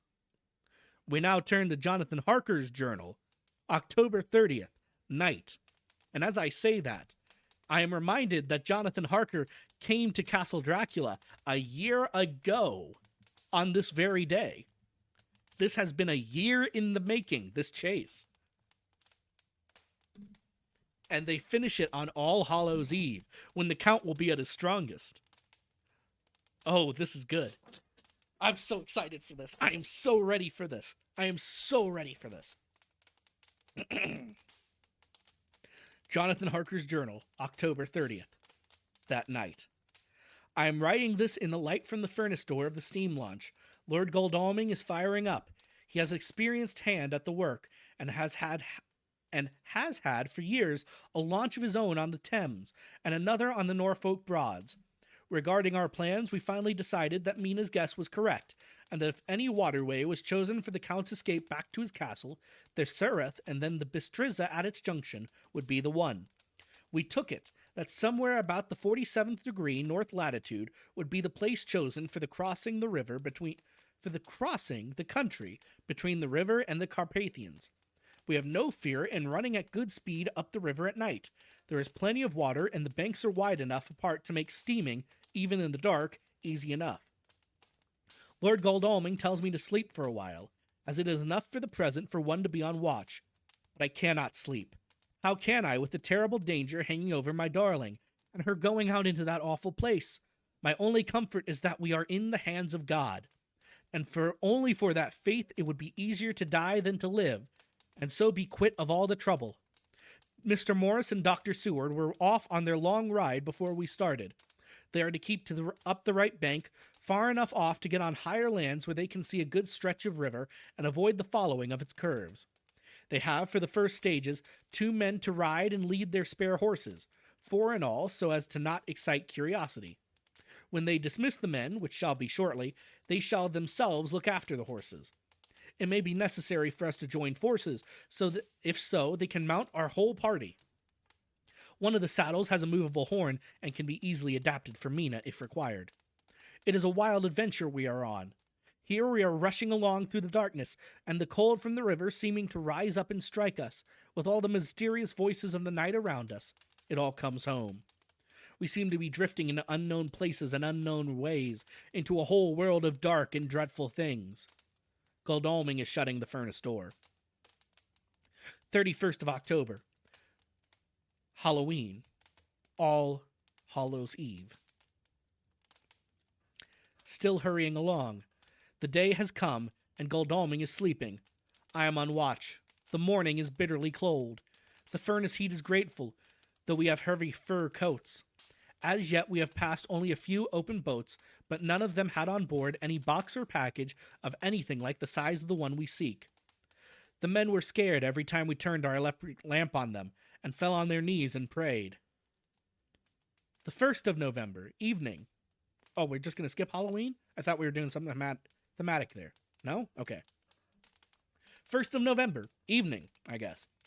No news all day. We have found nothing of the kind we seek.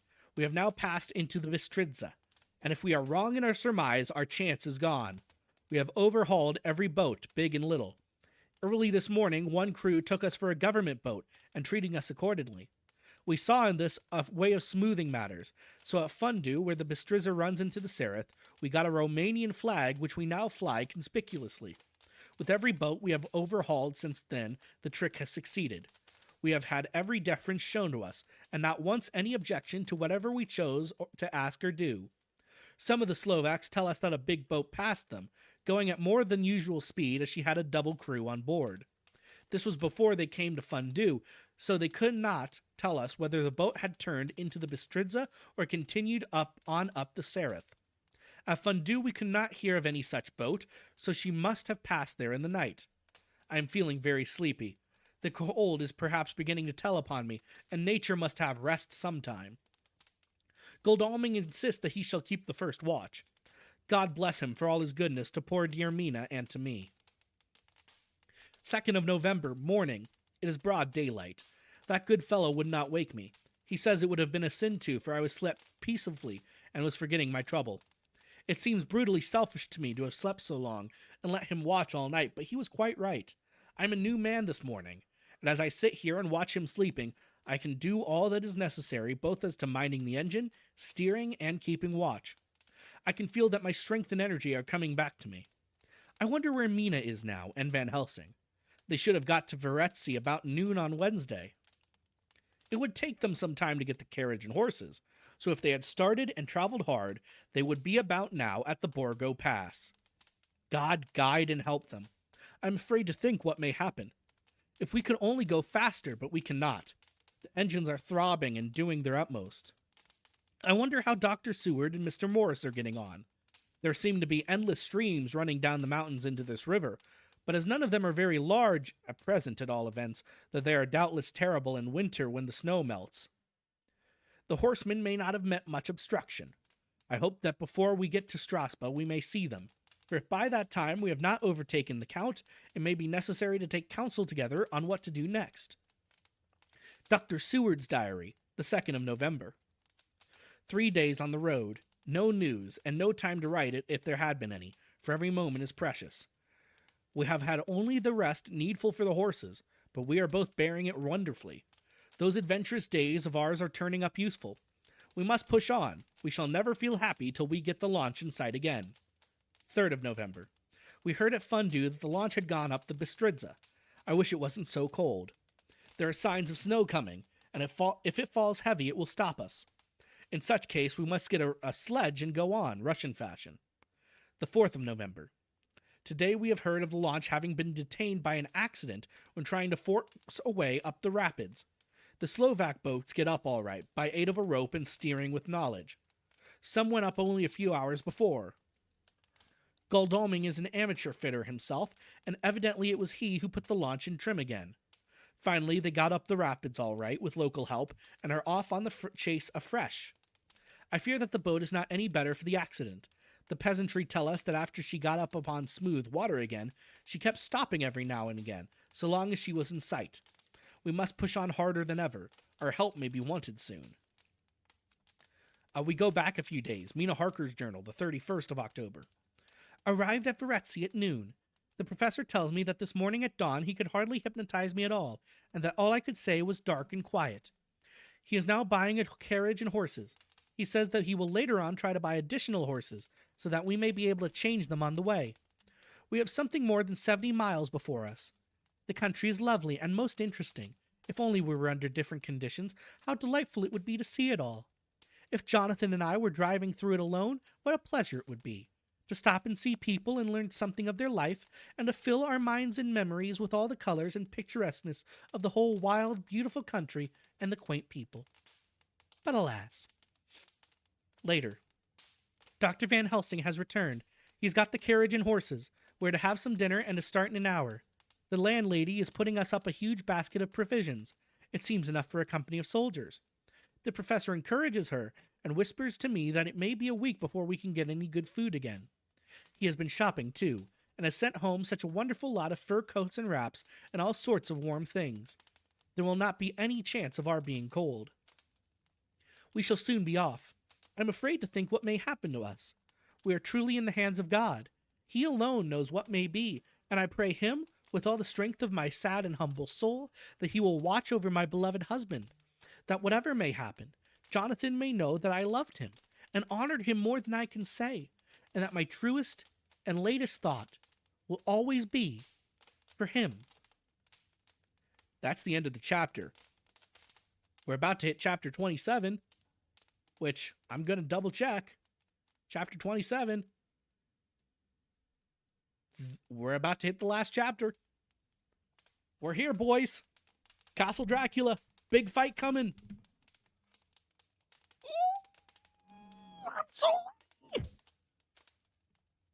I'm so ready. We're coming back to Castle Dracula is perfect too, because then we get to kill off all the wives of Dracula and all that. The only question I have is if any of the men die and if Mina survives. That's the only questions I have. I'm so ready for this. Okay. We've gone from me being terrified by this story to me hating Dracula so much that the raw, energy from hating Dracula is pulling me forwards. Chapter 27. Mina Harker's Journal, the 1st of November. All day long we have traveled and at a good speed. The horses seem to know that they are being kindly treated, for they go willingly their full stage at best speed. We have now had so many changes, and find the same thing so constantly that we are encouraged to think that the journey will be easy one. Dr. Van Helsing is laconic. He tells the farmers that he is hurrying to Bistritz, and pays them well to make the exchange of horses. We get hot soup, or coffee, or tea, and off we go. It is a lovely country, full of beauties of all imaginable kinds, and the people are brave and strong and simple, and seem full of nice qualities. They are very, very superstitious.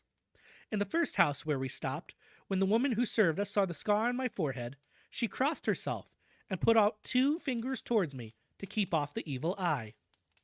I believe they went to the trouble of putting an extra amount of garlic into our food, and I can't abide garlic. Ever since then, I have taken care not to take off my hat or veil, and so have escaped their suspicions.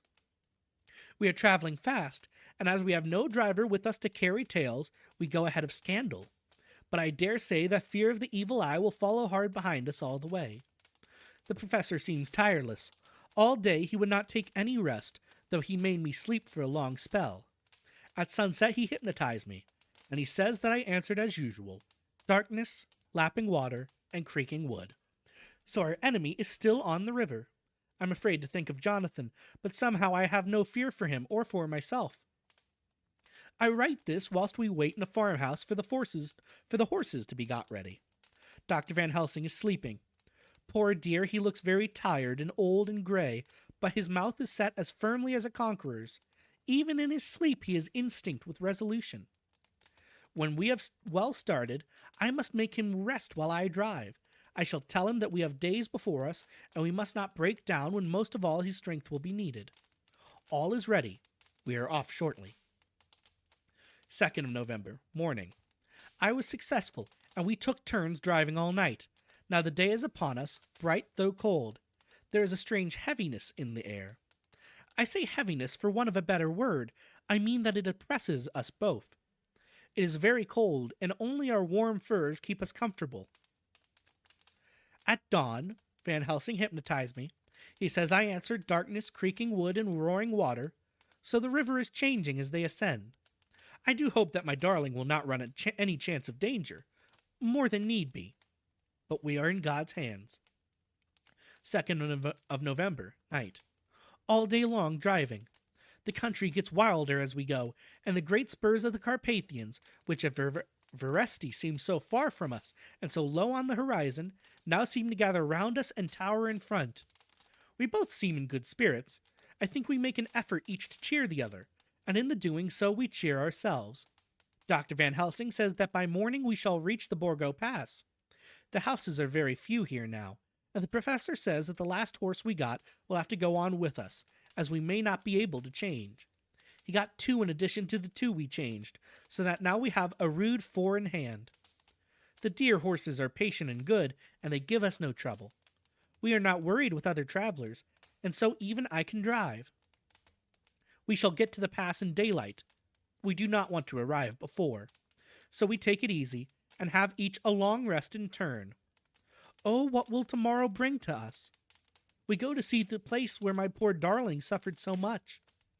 God grant that we may be guided aright, and that he will deign to watch over my husband and those dear to us both, and who are in such deadly peril. As for me, I am not worthy in his sight. Alas! I am unclean to his eyes, and shall be until he may deign to let me stand forth in his sight as one of those who have not incurred his wrath. A memorandum by Abraham Van Helsing, 4th of November. This is to my old and true friend John Seward, M.D. of Purfleet, London. In case I may not see him, it may explain. It is morning, and I write by a fire which all the night I have kept alive. Madam Mina is aiding me. It is cold. Cold. So cold that the grey heavy sky is full of snow, which when it falls will settle for all winter, as the ground is hardening to receive it. It seems to have affected Madam Mina. She is so heavy of head all day that she was not like herself. She sleeps and sleeps and sleeps. She who is usually so alert has done literally nothing all the day. She has even lost her appetite. She make no entry into her little diary, she who writes so faithful at every pause. Something whisper to me that all is not well. However, tonight she is more vif. Her long sleep all day have refreshed and has stirred her, and now she is all sweet and bright as ever. At sunset I tried to hypnotize her, but alas with no effect. The power has grown less and less with each day, and tonight it failed me altogether. Well, God's will be done, whatever it may be, and whithersoever it may lead. Now to historical, for as Madam Mina write not in her stenography, I must in my cumbersome old fashion, so that each day of us may not go unrecorded. We got to the Borgo Pass just after sunrise yesterday morning. When I saw the signs of the dawn, I got ready for the hypnotism. We stopped our carriage and got down so that there might not be a disturbance. I made a couch with furs, and Mina, lying down, yielded herself as usual, but more slow and more short time than ever, to the hypnotic sleep. As before came the answer, darkness and the swirling of water. Then she woke, bright and radiant, and we go out on our way and soon reach the pass. At this time and place, she become all on fire with zeal. Some new guiding power be in her manifested, for she point to a road and say, "This is the way." "How you know it?" I ask. "Of course I know it," she answered, and with a pause add, "Have not my Jonathan travelled it and wrote of his travel?" At first I think somewhat strange, but soon I see that there be only one such by-road. It is used but little, and very different from the coach road from the Bukovina to Bistritz, which is more ride and hard and more of use. For we came down this road. When we meet other ways, not always were we sure that they were roads at all, for they be neglect and light snow have fallen. The horses know and they only. I give rein to them, and they go on so patient. By and by we find all the things which Jonathan have note in that wonderful diary of him. Then we go on for long, long hours and hours. At the first I tell Madam Mina to sleep. She try, and she succeed. She sleep all the time till at the last I feel myself to suspicion grow and attempt to wake her. But she sleep on, and I may not wake her though I try. I do not wish to try too hard lest I harm her, for I know that she have suffer much, and sleep at times be all in all to her. I think I drowse myself, for all of sudden I feel guilt, as though I have done something. I find myself bolt up with the reins in my hand, and the good horses go along, jog, jog, just as ever. I look down and find Madam Mina still asleep. It is now not far off sunset time, and over the snow the light of the sun flow in big yellow flood, so that we throw a long great shadow on where the mountain rise so steep. For we are going up, and all is so wild and rocky, as though it were the end of the world. Then I arouse Madam Mina. This time she wake with not much trouble, and then I try to put her to hypnotic sleep. But she sleep not, being as though I were not. Still I try and try, till all at once I find her and myself in dark. So I look around, and find that the sun have gone down. Madam Mina laugh, and I turn and look at her. She is now quite awake, and looks so well as I never saw her since that night at Carfax, when we first entered the Count's house. I am amazed, and not at ease then, but she is so bright and tender and thoughtful for me that I have forgot all fear. I light a fire, for we have brought supply of wood with us, and she prepare food while I undo the horses and set them, tethered in shelter, to feed. Then when I return to the fire, she have my supper ready. I go to help her, but she smile and tell me that she have eat already, that she was so hungry that she would not wait. I like it not, and I have great doubts, but I am feared to affright her, and so I am silent of it. She help me, and I eat alone, and then we wrap in fur and lie beside the fire, and I tell her to sleep while I watch. But presently I forget all of watching, but when I sudden remember that I watch, I find her lying quiet, but awake, and looking at me with so bright eyes. Once, twice more the same occur, and I get much sleep till before morning. When I wake, I try to hypnotize her, but alas, though she shut her eyes obedient, she may not sleep. The sun rise up, and then sleep come to her too late, but so heavy that she will not wake. I have to lift her up and place her sleeping into the carriage. When I've harnessed the horses and made all ready, Madam still sleep, and she look in her sleep more healthy and more redder than before. And I like it not. I am afraid. I'm afraid of all things, even to think I must go on my way. The stake we play for is life and death, or more than these, and we must not flinch. I don't like this. I think she's feeding on him. I think she's feeding on Van Helsing, and he doesn't realize.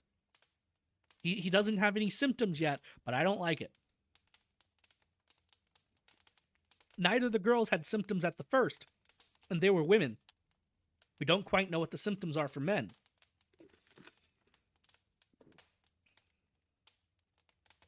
I don't like it. I don't like it at all.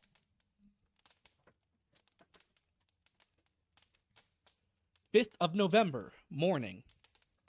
Let me be accurate in everything, for though you and I have seen some strange things together, you may at the first think that I, Van Helsing, am mad, and that the many horrors and the so long strain on nerves has at the last turn my brain.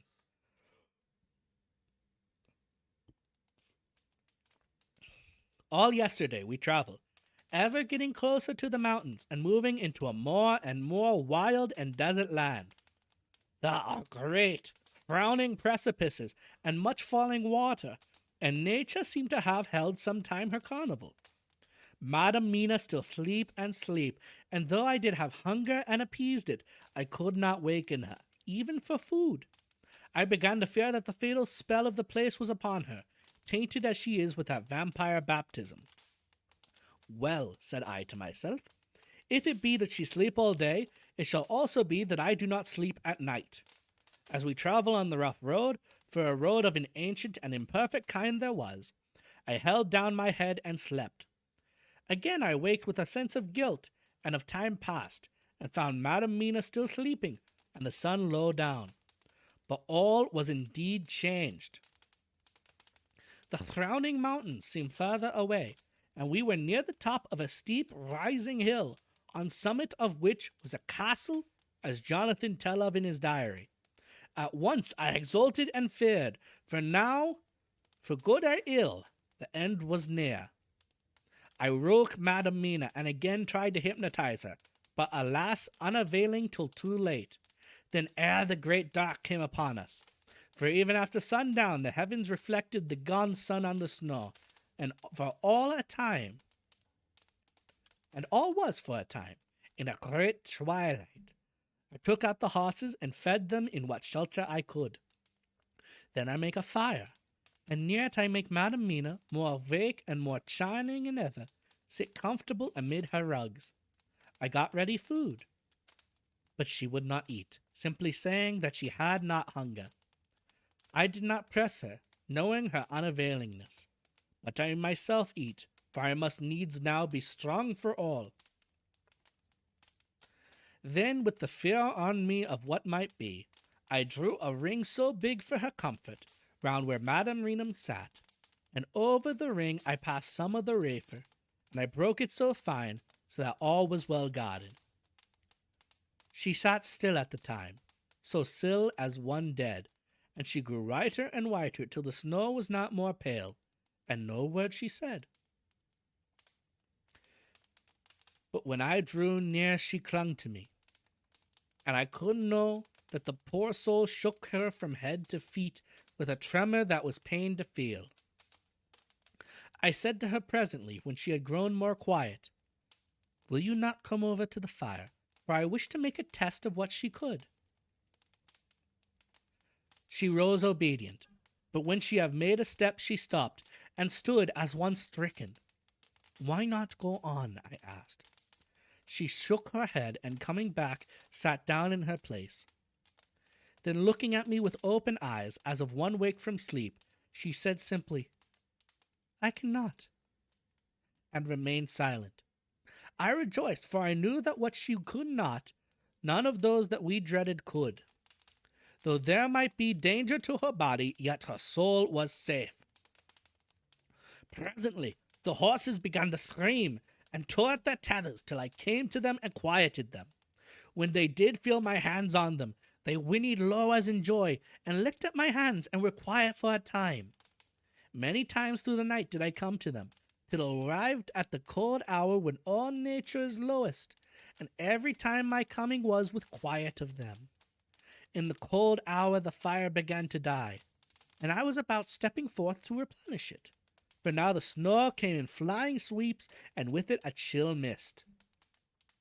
Even in the dark there was a light of some kind, as there ever is over snow, and it seemed as though the snow flurries in the reefs of mist took shape as of women with trailing garments. All was in dead grim silence, only that the horses whinnied and cowered, as if in terror of the worst. I began to fear horrible things.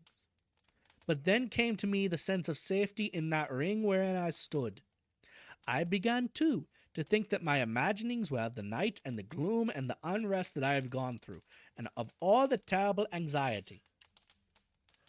It was as though my memories of all Jonathan's horrid experience were befooling me, for the snowflakes and the mist began to wheel and circle around, till I could get as though a shadowy glimpse of those women that would have kissed him. And then the horses cowered lower and lower, and moaned in terror as men do in pain. Even the madness of fright was not to them, so that they could not break away. I feared for my dear Madam Mina when these weird figures drew near and circled round. I looked at her, but she sat calm and smiled at me. When I would have stepped to the fire to replenish it, she caught me and held me back, and whispered, like a voice that one hears in a dream, so low it was, "No, no, do not go without. Here you are safe."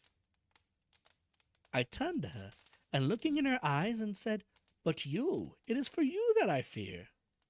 Whereat she laughed, a laugh low and unreal, and said, "Fear for me? Why fear for me?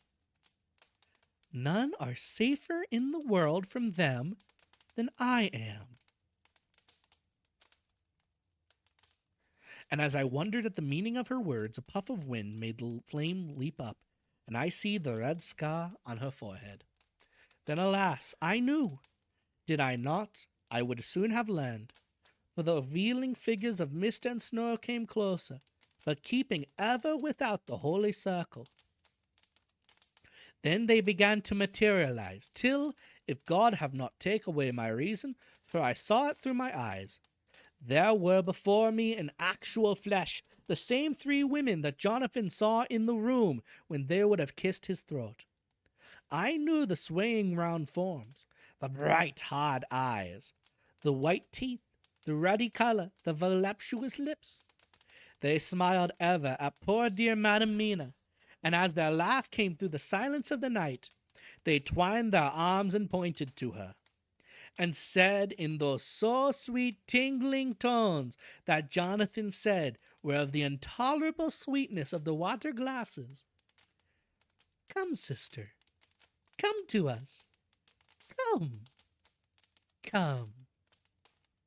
In fear, I turned to my poor Madam Mina, and my heart with gladness leapt like flame, for the terror in her sweet eyes, the repulsion, the horror, told a story to my heart that was all of hope.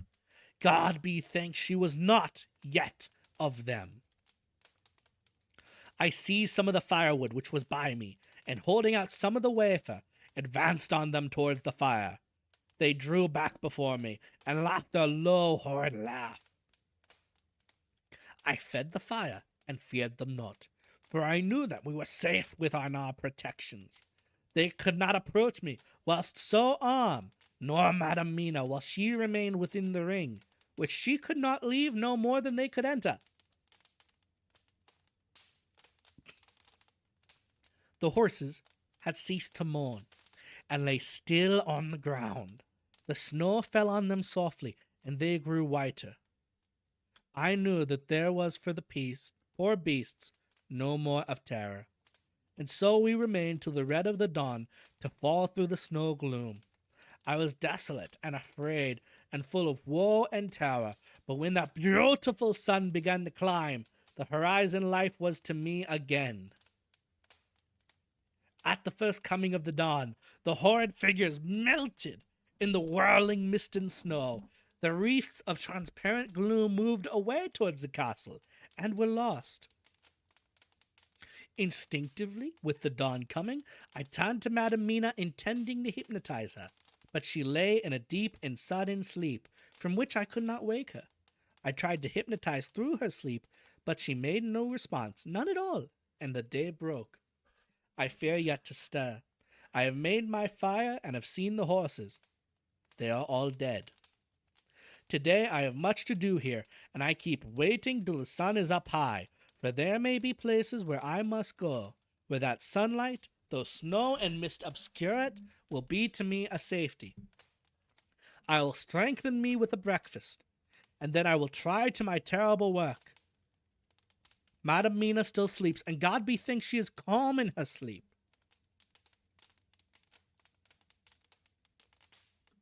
I don't like this. I don't like this. We're getting pretty close to the end of the transcript here. I've got this in teleprompter, and my scroll bar is getting close to the end. I don't like how close we're getting, and Dracula's not dead. I don't like it. This better not fucking end with Dracula living. We turn to Jonathan Harker's journal, the 4th of November, evening. The accident to the launch has been a terrible thing for us. Only for it we should have overtaken the boat long ago, and by now my dear Mina would have been free. I fear to think of her, off on the wolds near that horrid place. We have got horses, and we follow on the track. I note this while Skaldalming is getting ready. We have our arms. The Sigani must look out if they mean fight. Oh, if only Morris and Seward were with us. We must only hope. If I write no more, goodbye, Mina. God bless and keep you.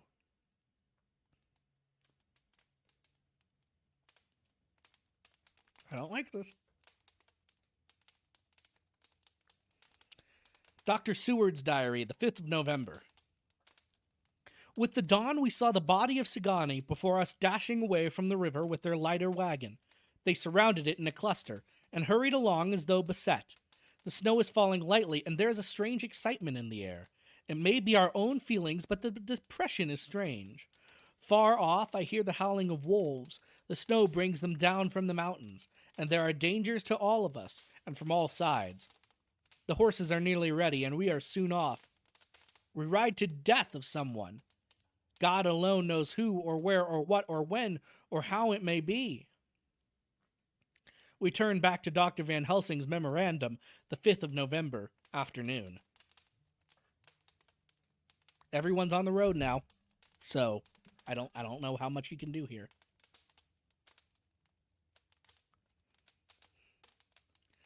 Man, I am a spooked. I am a scared.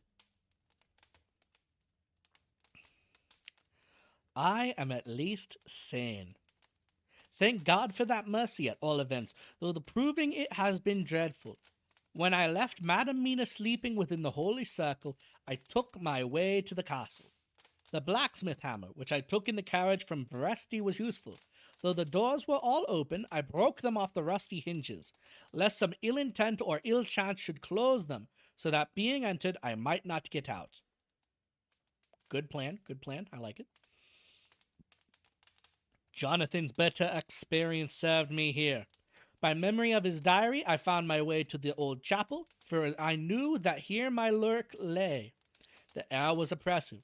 It seemed as though there was some sulphurous fume, which at times made me dizzy. Either there was a roaring in my ears, or I heard afar off the howl of wolves. Then I bethought me of my dear Madam Mina, and I was in terrible plight. The dilemma had me between his horns. Her I had not dared to take into this place, but left safe from the vampire in that holy circle. And yet even there would be the wolf. I resolved me that my work lay here, and that as to the wolves, we must submit if it were God's will. At any rate, it was only death and freedom beyond. So did I choose for her. Had it been but for myself, the choice would be easy.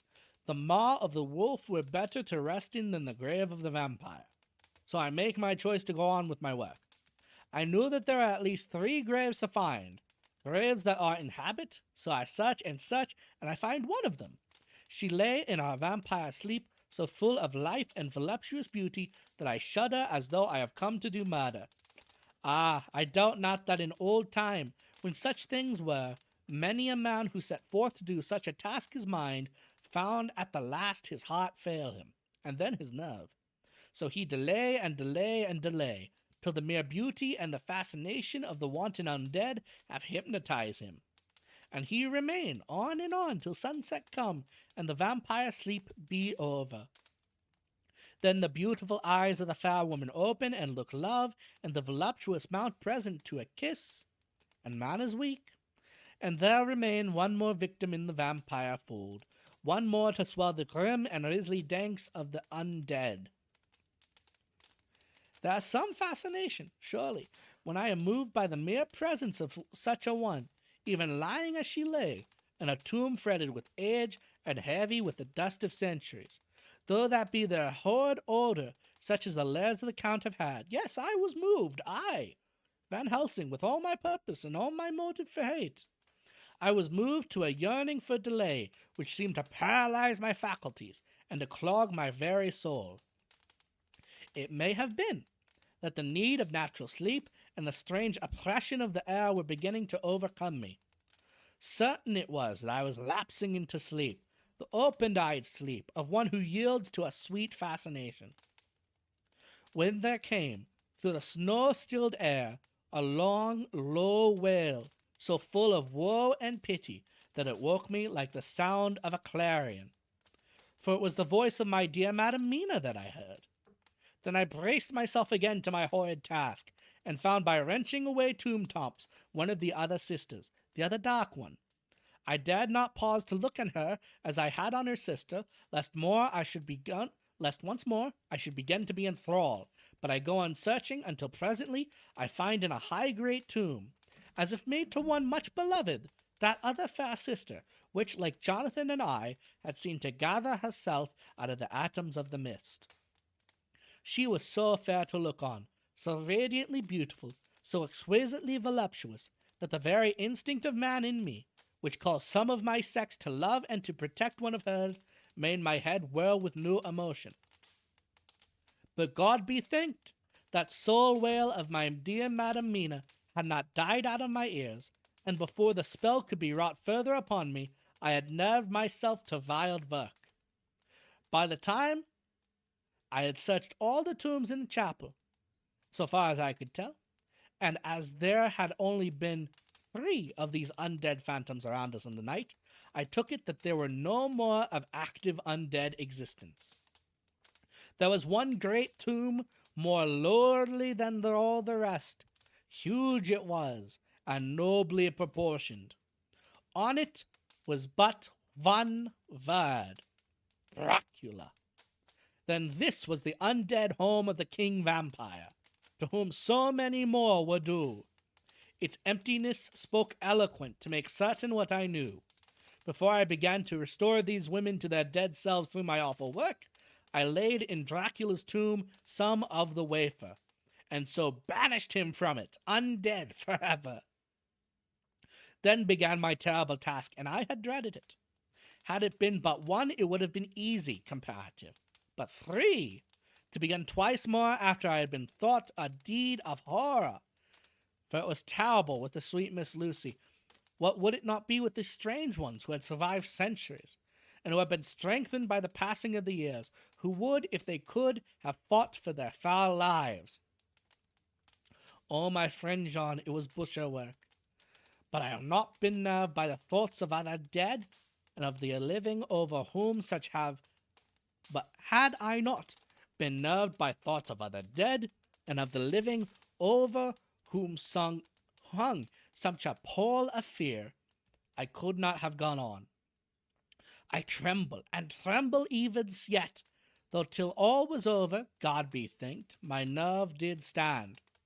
Had I not seen the repose in the first place, and the gladness that stole over it just ere the final dissolution came, as realization that the soul had been won, I could not have gone further with my butchery. I could not have endured the horrid screeching as the stake drove home, the plunging of writhing foam, and lips of bloody foam. I should have fled in terror and left my work undone. But it is over. And the poor souls, I can pity them now and weep as I think of them placid each in her full sleep of death for a short moment ere fading. For, friend John, hardly had my knife severed the head of each before the whole body began to melt away and crumble into its native dust, as though the death that should have come centuries agone had at last assert himself and say once and loud, I am here. Before I left the castle, I so fixed its entrances that nevermore can the Count enter there undead. When I stepped into the circle where Madam Mina slept... Excuse me for a second, my throat is failing me.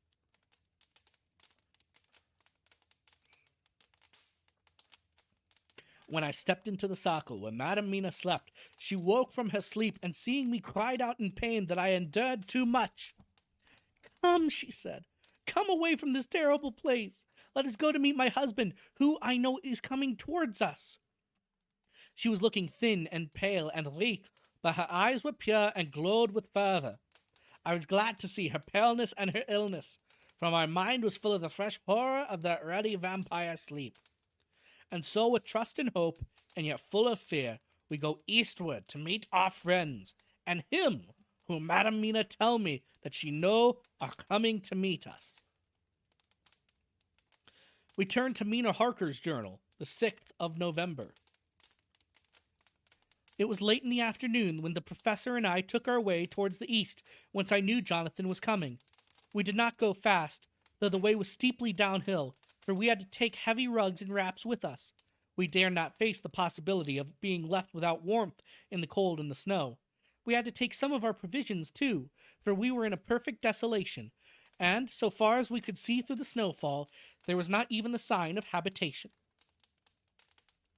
When we had gone about a mile, I was tired with the heavy walking, and sat down to rest.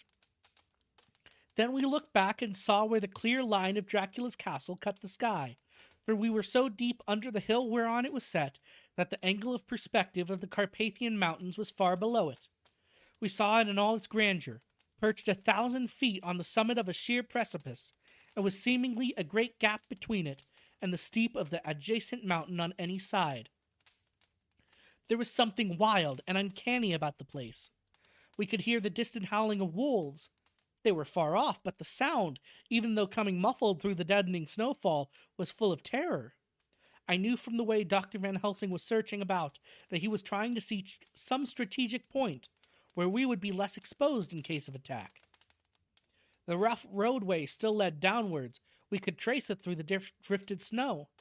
In a little while, the professor signaled to me, so I got up and joined him. He had found a wonderful spot, a sort of natural hollow in a rock, with an entrance like a doorway between two boulders. He took me by the hand and drew me in. "See," he said, "this here you will be in shelter, and if the wolves do come, I can meet them one by one." He brought in our furs and made a snug nest for me, and got out some provisions and forced them upon me. But I could not eat. To even try to do so was repulsive to me, and as much as I would have liked to please him, I could not bring myself to the attempt. He looked very sad, but did not reproach me. Taking his field glasses from the case, he stood on the top of the rock and began to search the horizon. Suddenly he cried out, "Look, Madam Mina, look! Look!" I sprang up and stood beside him on the rock. He handed me his glasses and pointed. The snow now was falling more heavily and swirled about fiercely, for a high wind was beginning to blow. However, there were times when there were pauses between the snow flurries, and I could see a long way round. From the height where we were, it was possible to see a great distance, and far off, beyond the white waste of snow, I could see the river lying like a black ribbon in kinks and curls as it wound its way. Straight in front of us, and not far off, in fact, so near that I wondered had we not noticed before, came a group of mounted men hurrying along. In the midst of them was a cart, a long later wagon which swept from side to side, like a dog's tail wagging, with each stern inequality of the road. Outlined against the snow as they were, I could see from the men's clothes that they were peasants or gypsies of some kind. On the cart was a great square chest. My heart leaped as I saw it, for I felt that the end was coming. The evening was now drawing close, and well I knew that at sunset the thing which was still there imprisoned would take new freedom, and could in any of many forms elude all pursuit. In fear I turned to the professor. To my consternation, however, he was not there. An instant later I saw him below me. Around the rock he had drawn a circle, such as we had found shelter in last night. When he had completed it, he stood beside me again, saying, "At least you shall be safe here from him." He took the glasses from me, and at the next lull of the snow swept the whole space below us. "See," he said, "they come quickly. They are flogging the horses and galloping as hard as they can." He paused and went on in a hollow voice. "They are racing for the sunset. We may be too late. God's will be done." Down came another blinding rush of driving snow, and the whole landscape was blotted out. It soon passed, however, and once more his glasses were fixed on the plain. Then came a sudden cry, "Look! Look! Look! Two horsemen follow fast, coming up from the south. It must be Quincy and John. Take the glass. Look before the snow blots it all out." I took it and looked. The two men might be Dr. Seward and Mr. Morris. I knew at all events that neither of them was Jonathan. At the same time, I knew that Jonathan was not far off. Looking around, I saw on the north side of the coming party 2 other men, riding at breakneck speed. One of them I knew was Jonathan, and the other I took, of course, to be Lord Godalming. They, too, were pursuing the party with the cart. When I told the professor, he shouted in glee like a schoolboy, and after looking intently till a snowfall made sight impossible, he laid his Winchester rifle ready for use against the boulder at the opening of our shelter. "They are all converging," he said. "When the time comes, we shall have gypsies on all sides." I got out my revolver ready to hand. For whilst we were speaking, the howling of wolves came louder and closer. When the snowstorm abated a moment, we looked again. It was strange to see the snow falling in such heavy flakes close to us, and beyond, the sun shining more and more brightly as it sank down towards the far mountain tops. Sweeping the glass all around us, I could see here and there dots moving singly and in twos and threes and larger numbers. The wolves were gathering for their prey. Every instant seemed an age whilst we waited. The wind came now in fierce bursts, and the snow was driven with fury as it swept upon us in circling eddies. At times we could not see an arm's length below us, but at others, as the hollow-sounding wind swept by us, it seemed to clear the air all around us, so that we could see far off. We had of late been so accustomed to watch for sunrise and sunset that we knew with fair accuracy when it would be, and we knew that before long the sun would set. It was hard to believe that by our watches it was less than an hour that we waited in that rocky shelter, before the various bodies began to converge close upon us. The wind came now with fiercer and more bitter sweeps, and more steadily from the north. It seemingly had driven the snow clouds from us, for, with only occasional bursts, the snow fell. We could distinguish clearly the individuals of each party, the pursued and the pursuers. Strangely enough, those pursued did not seem to realize, or at least to care that they were being pursued. They seemed, however, to hasten with redoubled speed as the sun dropped lower and lower on the mountain tops. Closer and closer they drew. The professor and I crouched down behind our rock and held our weapons ready.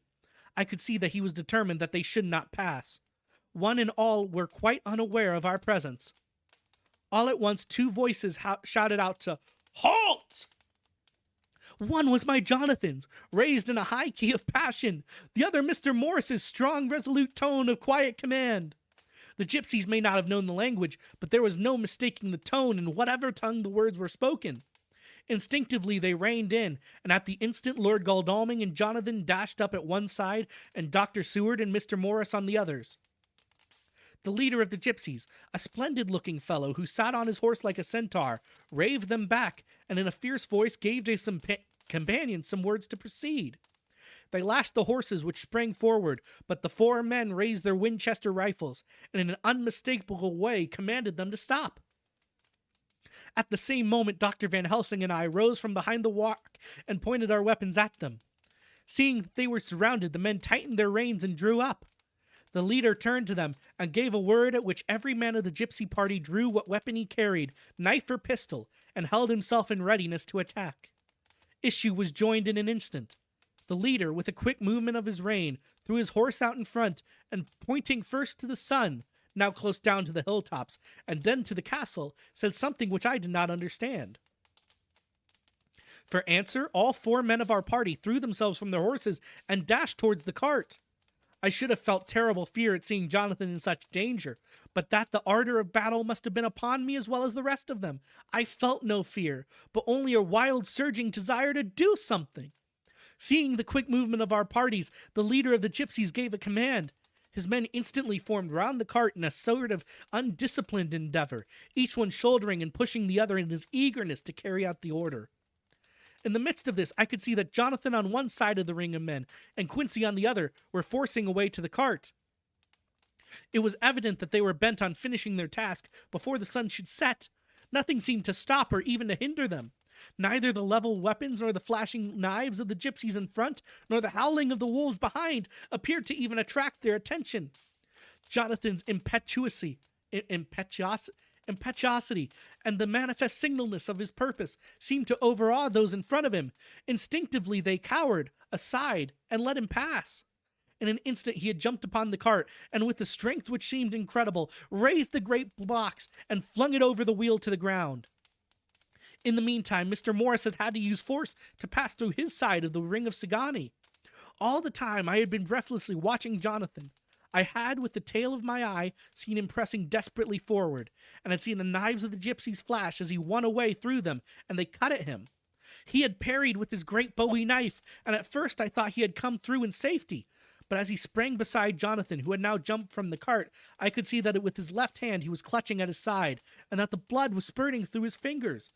He did not delay, notwithstanding this, for his Jonathan, with desperate energy, attacked one end of the chest, attempting to prise off the lid with his great kukri knife. He attacked the other frantically with his bowie. Under the efforts of both men, the lid began to yield. The nails drew with a quick, screeching sound, and the top of the box was thrown back. By this time, the gypsies, seeing themselves covered by the Winchesters and at the mercy of Lord Godalming and Dr. Seward, had given in and made no resistance. The sun was almost down on the mountain tops, and the shadows of the whole group fell long upon the snow. I saw the Count lying within the box upon the earth, some of which the rude falling from the cart had scattered over him. He was deathly pale, just like a waxen image, and the red eyes glared with the horrible vindictive look which I knew too well. As I looked, the eyes saw the sinking sun, and the look of hate in them turned to triumph. But on an instant came the sweep and flash of Jonathan's great knife. I shrieked as I saw it shear through the throat, whilst at the same time Mr. Morris's bowie knife plunged into the heart. It was like a miracle, but before our very eyes, and almost in the drawing of a breath, the whole body crumbled into dust and passed from our sight. I shall be glad as long as I live, that even in that moment of final dissolution, there was in the face a look of peace, such as I could never have imagined might have rested there.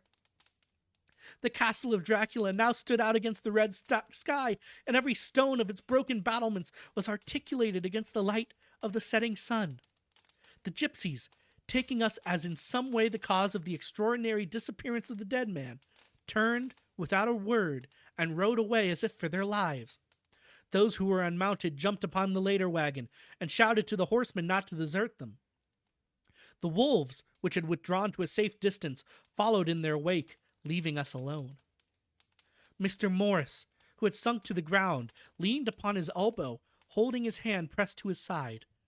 The blood still gushed through his fingers. I flew to him, for the holy circle did not now keep me back. So did the two doctors. Jonathan knelt behind him, and the wounded man laid back his head on his shoulder. With a sigh he took with feeble effort my hand in that of his own, which was unstained. He must have seen the anguish of my heart in my face, for he smiled at me and said, "I'm only too happy to have been of any service." "Oh, God," he cried suddenly, struggling up to a sitting posture and pointing to me. "It was worth for this to die. Look! Look!" The sun was now right down upon the mountain top, and the red gleams fell upon my face so that it was bathed in rosy light.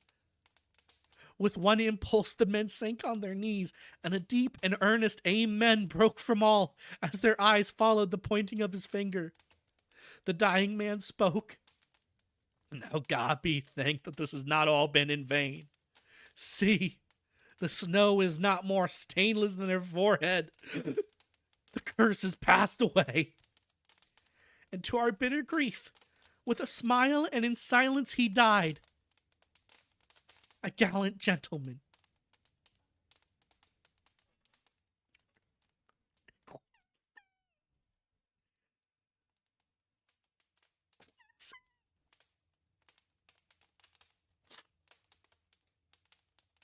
A final note.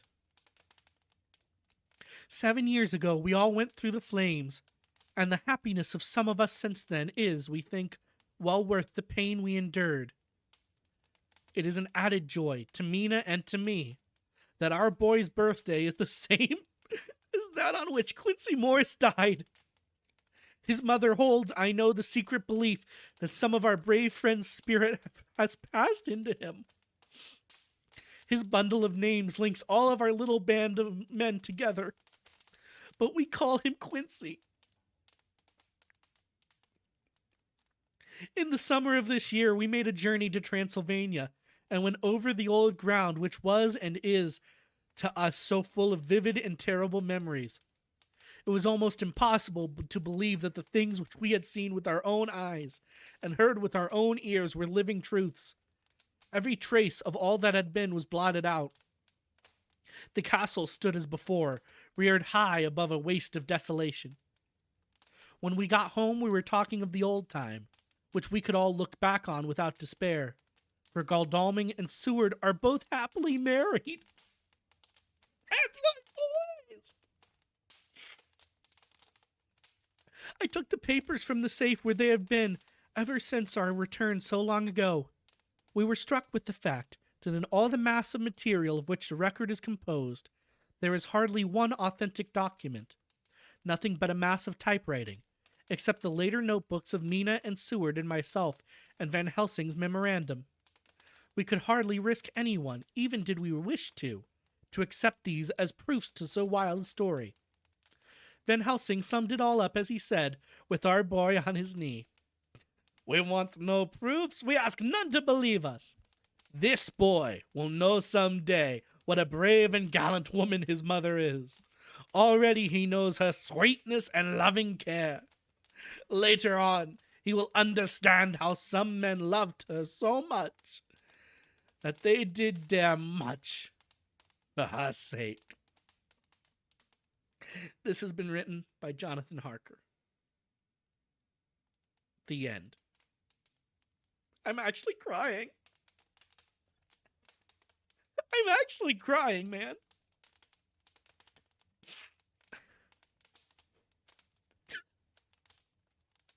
Good ending.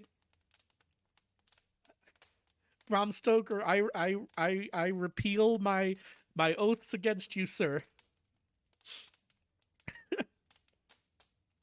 I'm actually crying. I'm sorry. They had a kid. She's okay. And Quincy.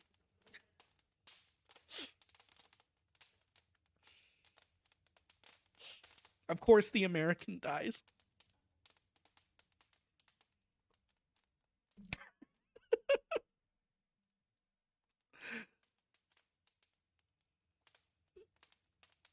I'm sorry. I don't mean to be so emotional. This one just hit me in the face.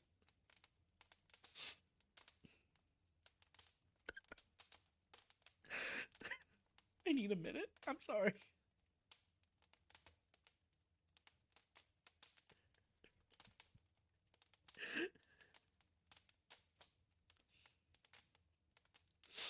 Good book.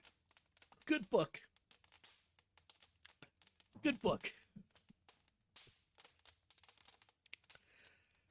I suppose it's time to find someone to raid. Oh, I should talk about next steps, shouldn't I? Perhaps we'll do that. I feel like I need a day. So on Wednesday, we'll do a stream talking about season 2 and what we might do for it. I need to gather my thoughts. I feel like I have to pay Quincy Morris some respect in some way in season 2. Perhaps I need one of those Winchester rifles that he loves so much. Perhaps I need one up on the wall to commemorate him.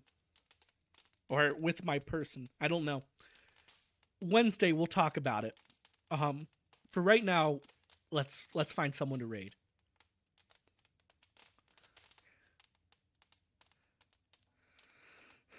Who's live? I think we're raiding to a friend today.